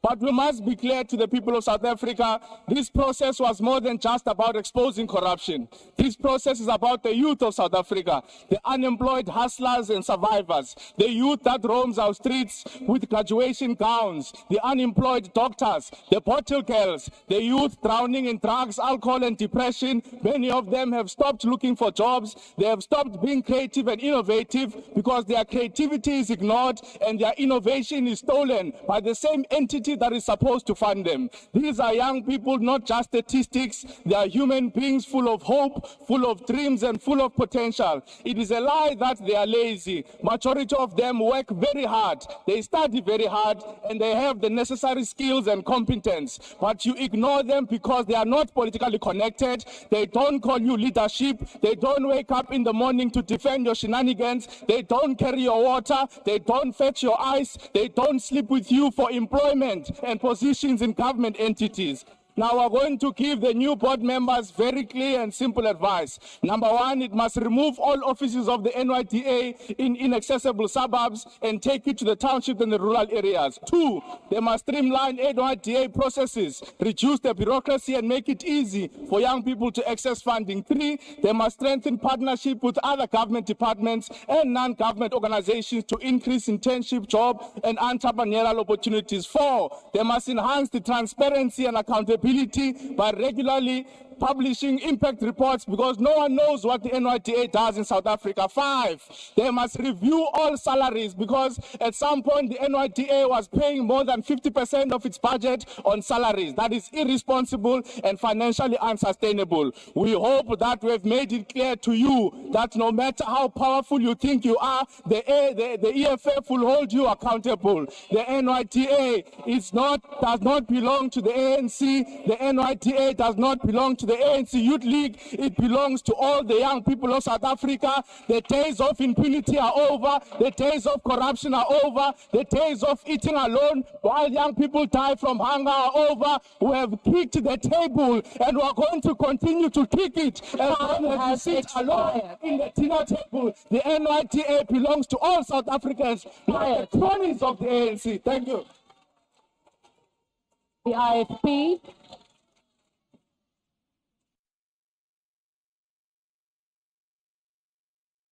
Madam Speaker, Deputy Speaker, we present to you the former President of the Steering Command, President Seke. Honourable member of the IFP, please proceed.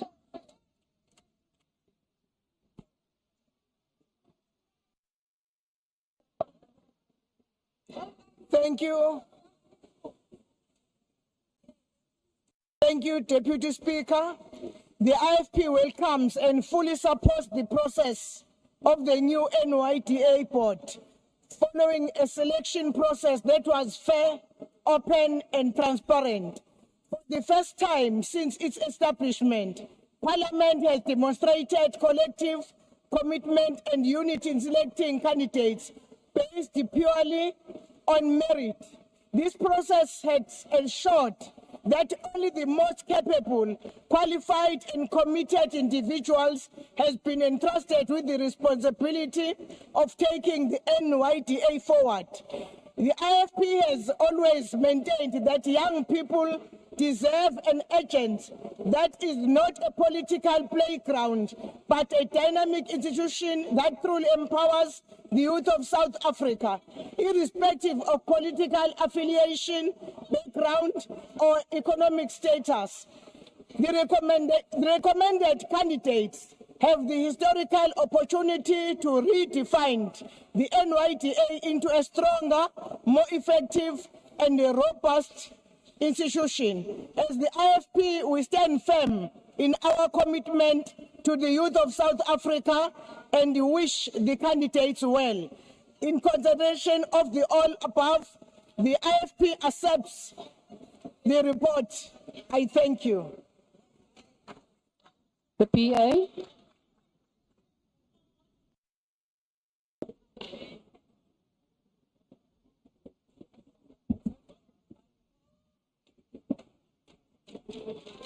Thank you, Deputy Speaker.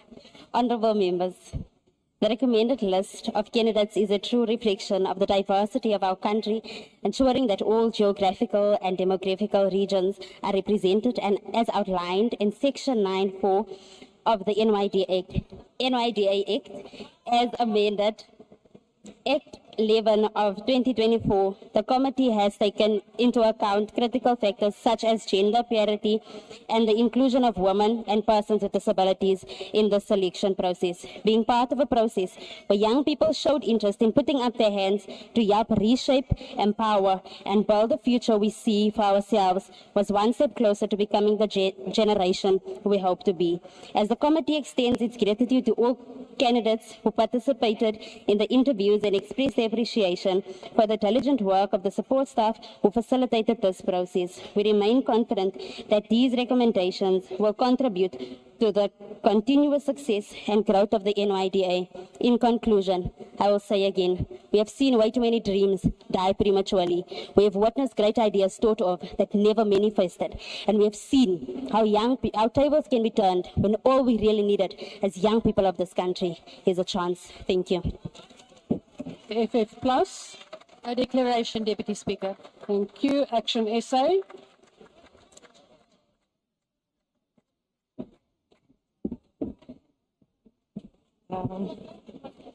Thank you, Deputy Speaker. Action SA welcomes the nomination to fill vacancies on the National Youth Development Agency Board. And while we acknowledge the urgency of having a functional board, we must do so with caution. It is imperative that the selection process is refined to eliminate political interference and ensure that the board operates independently and in the best interests of young people in South Africa. To improve the agency's performance, measurable and transparent targets must be established to clarify the exact mandate of board members, enabling effective performance management. And further to this, there must be strict consequence management and robust oversight to prevent past failures and ensure the agency operates efficiently and with some sort of accountability. As Action SA, we remain concerned about the NYDA's effectiveness and its ability to meet its objectives. As such, we urge the incoming board members to restore the NYDA's credibility by delivering tangible results, achieving its mandate, and proving that it is more than just a political tool. To achieve this, the board must play a proactive role in integrating young people into the economy by addressing poverty, combating crime, and promoting social cohesion. This requires a stronger focus on skills development, entrepreneurship support, and the National Youth Service Program. These initiatives must not be limited to urban areas, but it must be expanded to the most rural and underserved communities, something that has been sorely lacking within this agency, and it must change. South Africa's youth deserve a functional and effective agency, and we as Action SA will hold this board accountable and ensure that this happens. Thank you, Deputy Speaker. ACDP.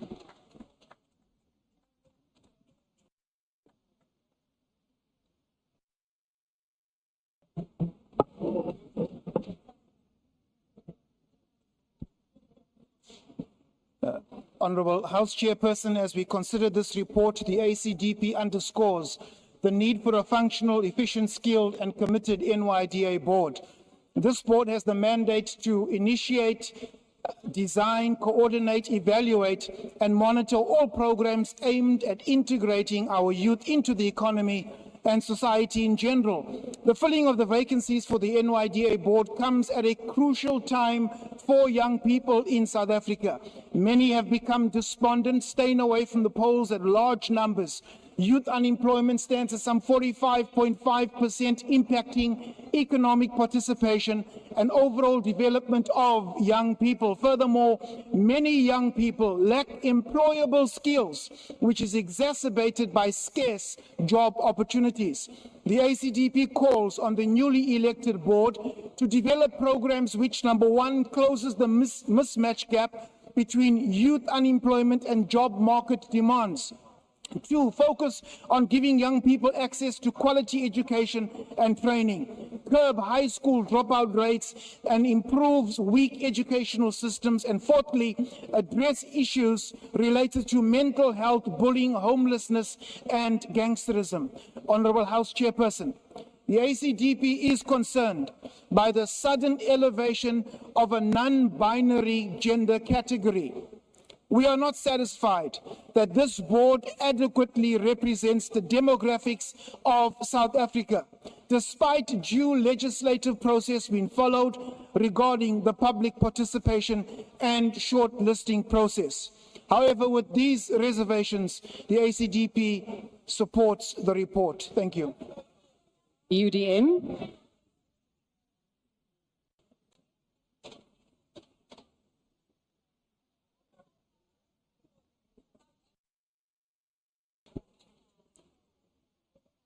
Thank you, Honourable Deputy Speaker.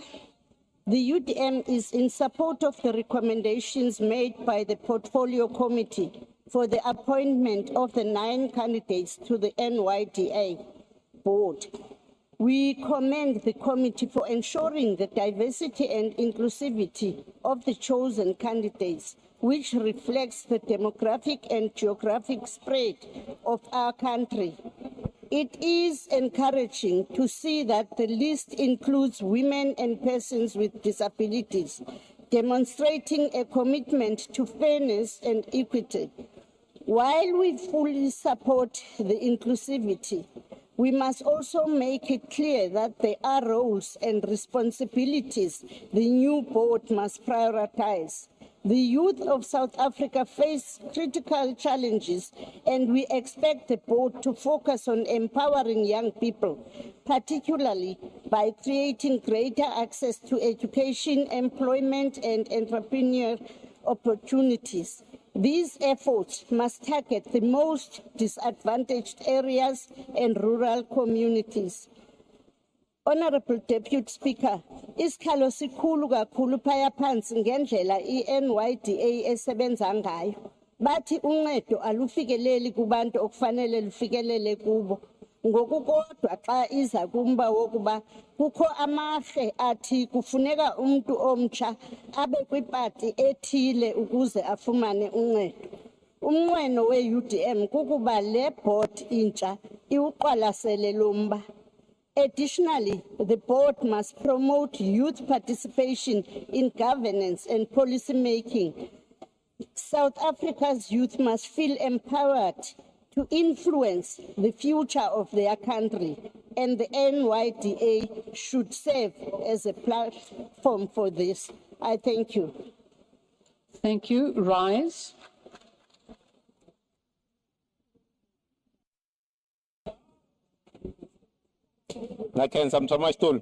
Deputy Speaker, I rise to support the work of the Portfolio Committee. It's actually great to hear that the report was unanimously agreed by all the members in the committee. And when one is sitting there to hear members of this House supporting the report, it's very good, which means that it's a strong mandate to the incoming board of the NYDA, that you have the support of the House of Parliament to do your work of youth development. Whilst we support this report, there are just a couple of things that we need to make clear. I think it's unfair, and it will be unfair, that the entire weight of solving the youth unemployment problem that we have as a country is placed on the NYDA. Considering that the NYDA has got a budget of less than R1 billion, we need to be realistic. One of the mistakes of the NYDA has always been to chase after the numbers and not the impact. One of the things that we want the NYDA to do is to focus on the impact and not chase the numbers. This thing of just giving young people R1,000 and 5,000 rand, and you say you are assisting them to start businesses, must come to an end. If you want to assist young people that are going to start businesses, give them upward of R1 million. What's the use of giving young people 5,000 rand and 10,000 rand, and you say go and create jobs? Which job has been created by 10,000 rand? So if we want to have serious youth development, let's support young people with real funding and not give them 5,000 rand and 10,000 rand. And let's not chase numbers, let's chase impact. We support the report. Thank you, Honourable Member. Bosa.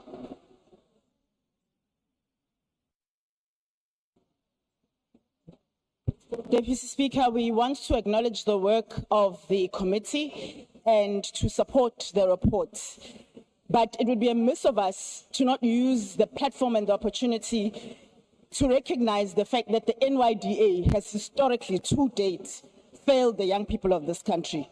There's no question about that. Young people in this country are unemployed.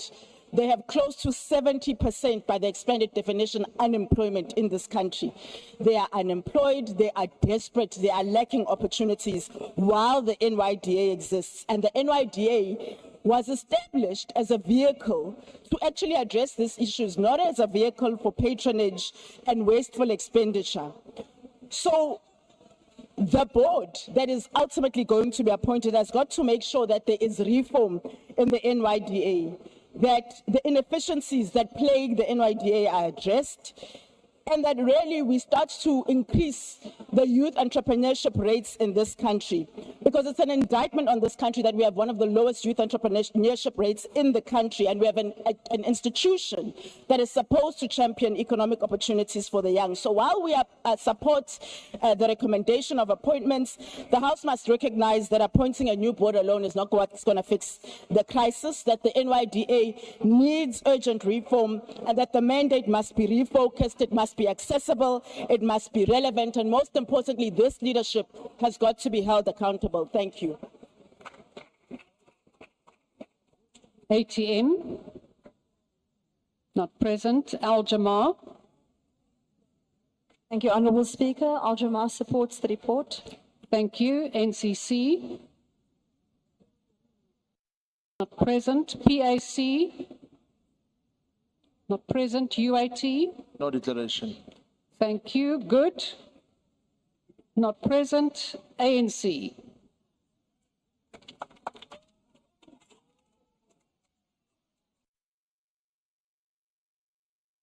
Adibongwe. Bongwani.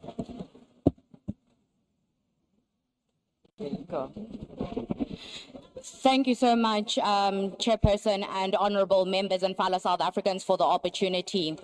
One would like to appreciate, as the African National Congress, the commitment that was given by young people of this country. For those young people who rose and chose this opportunity and took this baton to say they were going to lead economic and social development of young people, pushing forward the agenda of excellence, development, inclusion, and integration of young people across South Africa.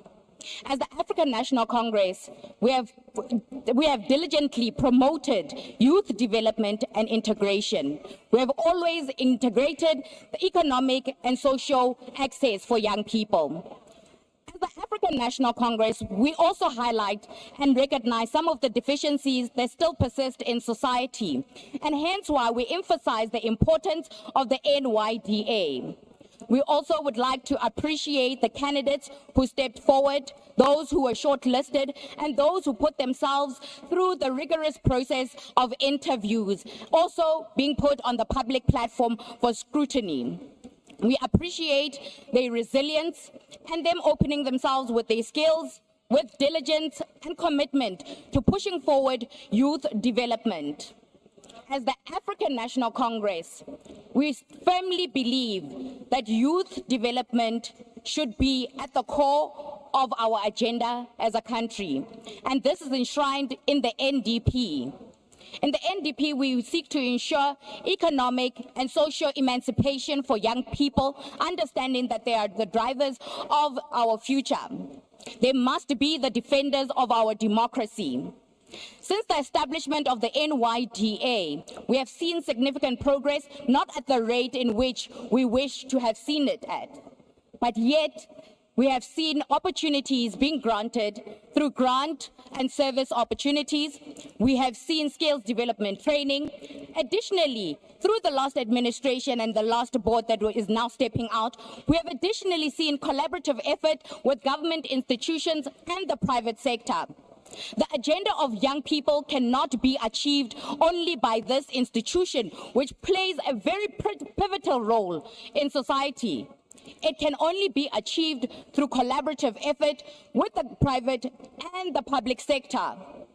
And that's why, as the African National Congress, we call upon all institutions, both government and the private sector, to play their collective role and responsibility in ensuring, in driving the youth development agenda. The NYDA has additionally contributed towards youth policy and legislation that seeks to ensure the developmental progress of young people in this country, pushing forward policies and legislation that seek to drive the narrative and promote the rights of young people across the continent and across the world, creating opportunities of exposure, opportunities of academic excellence, opportunities of entrepreneurship and skills development training. Now, The board that is coming in has a heavy task ahead of it, and it will not be the first or the last board to have a responsibility of this nature. Now, we must understand that unemployment is not only the responsibility of the NYDA. Unemployment cannot be put on the shoulders of NYDA. Unemployment lies upon each and every single sector in society, both roles coming from the private and government. We must understand that the NYDA needs to be reinforced and capacitated with the necessary resources and the teeth for it to ensure that there is accountability. We also would like to congratulate the candidates that have been recommended. These candidates are vibrant, they have skills, they have resilient. Not only that, the demographic groups that are represented here shows that we are heading in the right direction. As the African National Congress, we firmly believe in promoting diversity and inclusion and leaving no one behind. There shall be no young person who's left behind. The NYDA's responsibility is to ensure its services and products reach young people in remote rural areas.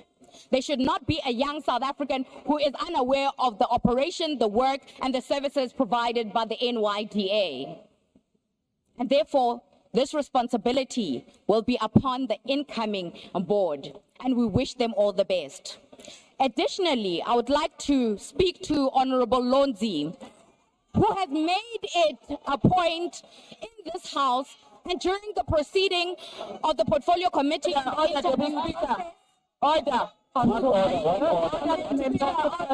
to politicize the process. Honorable We must understand that this Honorable member at the podium. of young people.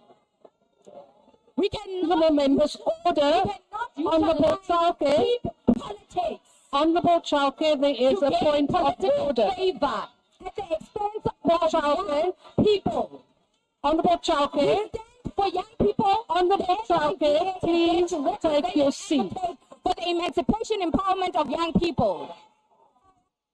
Please take your seat, honorable member. There is a point of order. I first had one from the EFF. Yes, honorable member, what is your point of order? Honorable, yes, it is on. Yes, I hear you. What is your point of order? Deputy Speaker, the member on the podium can't debate the individual member in the name of President Sihlelozi. He must debate the report. She's not going to finish her speech. We're going to protect the President here. Honorable member, that is not a point of order. We are busy with declarations and debate. Honorable Skosana, what is your point of order? Yeah, can't tell us what to debate. Thank you very much, Honorable Deputy Speaker. I'm rising in terms of Rule 69. Grossly disorderly conduct. What honorable members of the EFF are doing is grossly disorderly conduct, Honorable Deputy Speaker. Honorable They are drowning the Skosana, that is for the presiding officer to determine. We will now proceed. Honorable Chauke, you have 50 seconds left. Please proceed. Thank you very much, Chairperson. And I do understand why the EFF members are aggravated. Honorable Lonzi, that stage resources are adequately allocated to young people who are deserving. Okay, please take your seat. Honorable Who are unable to pay back the loan, but yet also unable to finish his qualification and dropped out, leaving deserving people. Yeah. Deputy Speaker. Honorable Lakudi, you've had your hand raised. No. Yes, honorable member. Yes, Deputy Minister. Thank you so much, Honorable Deputy Speaker. Arise. Order, honorable members. Order. Honorable members, honorable Deputy Minister, before you proceed, you expect other members to listen when you have a point of order, but you don't afford them the same courtesy. Please remain orderly, Honorable Deputy Minister. Thank you so much, Honorable Deputy Speaker. I rise on a point of order in that the member is being howled. There's a lot of howling and it's drowning the member. That is against the rules. That's one. Secondly, it is so unfortunate that women on the other side of EFF are shouting and howling at a young woman on the podium that is supposed to make a point. And I think they're out of order. It's shameful on them. That is not a point of order, but the behavior is unacceptable. Honourable members, you want other people to listen to you, but you are not prepared to do the same. We will now proceed. Honourable Chauke, please conclude your declaration. Thank you very much. I emphasize that Honourable Longi must go and pay back the NASFES. Honourable Chauke, please take your chair. There is another point of order. The Honourable Mente. Yes, Deputy Speaker. Deputy Speaker, we can't have a member. Order, Speaker, order. Speaker, order. Honourable members, without addressing you. Anyone who is speaking to the House, they speak to you. But also, you can't take a point of debate and make it personal. Once you start attacking an individual call an individual by name, inviting Honourable Member, that is not a point of order. I am warning you. I'm switching with your microphone.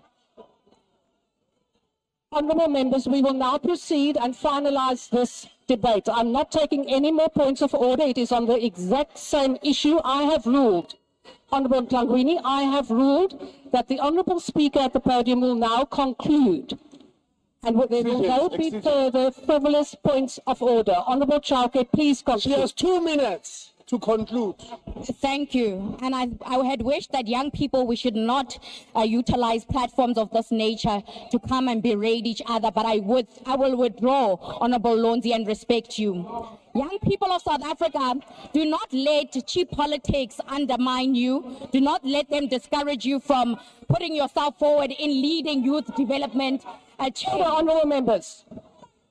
It is your responsibility as young people to ensure that we are driving this country in the right direction. Now we have all the policies to guide us, and through your advocacy in the NYDA, a responsibility will be given upon you. And as members of the Portfolio Committee, we will work and walk side by side with you. Honourable Chauke, you have 2 seconds left. Honourable Mente, there is a point of order. Deputy Speaker, we can't allow a situation where people are giving conditional withdrawals. A person must withdraw out of order. Honourable Member, we can't allow a conditional withdrawal.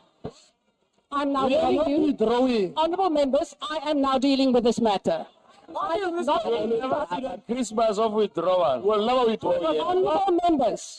Honourable members, I did not instruct the Honourable Chauke to withdraw. She did that out of her own volition, and then she can put conditions.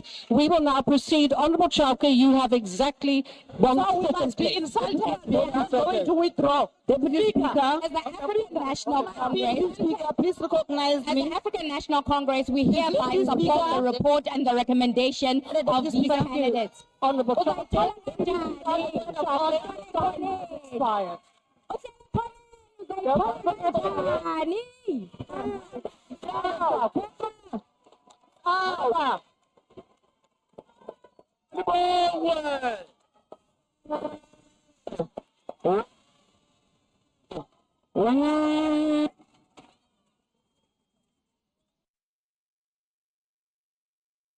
Honourable Tlangwini, what is your point of order?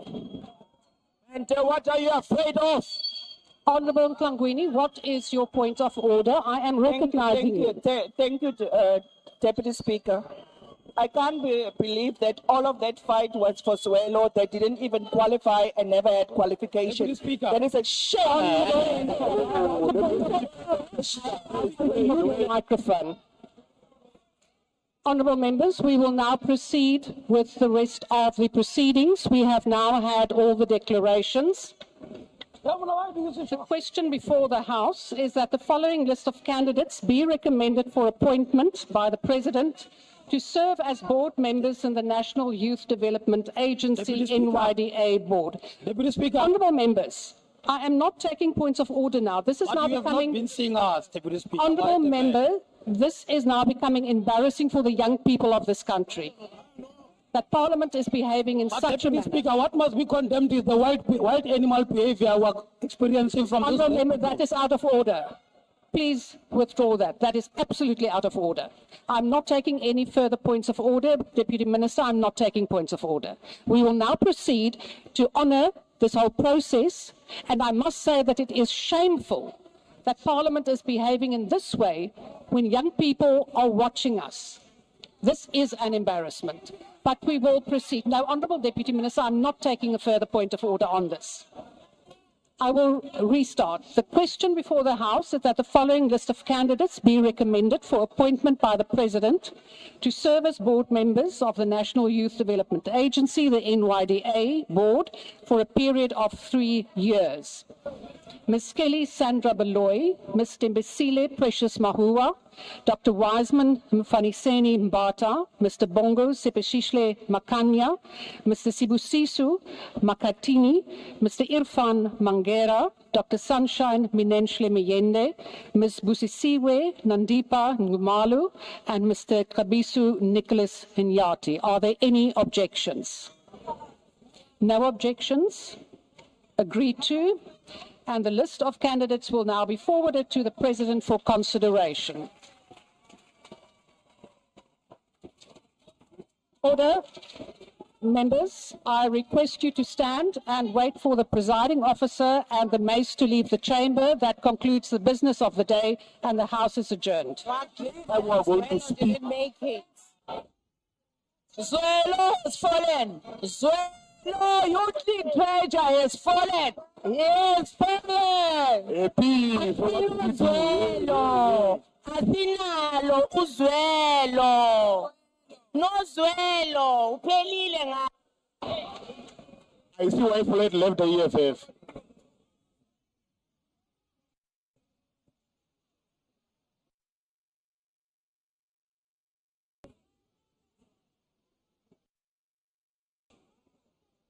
So your only program was Zwelo. What EFF?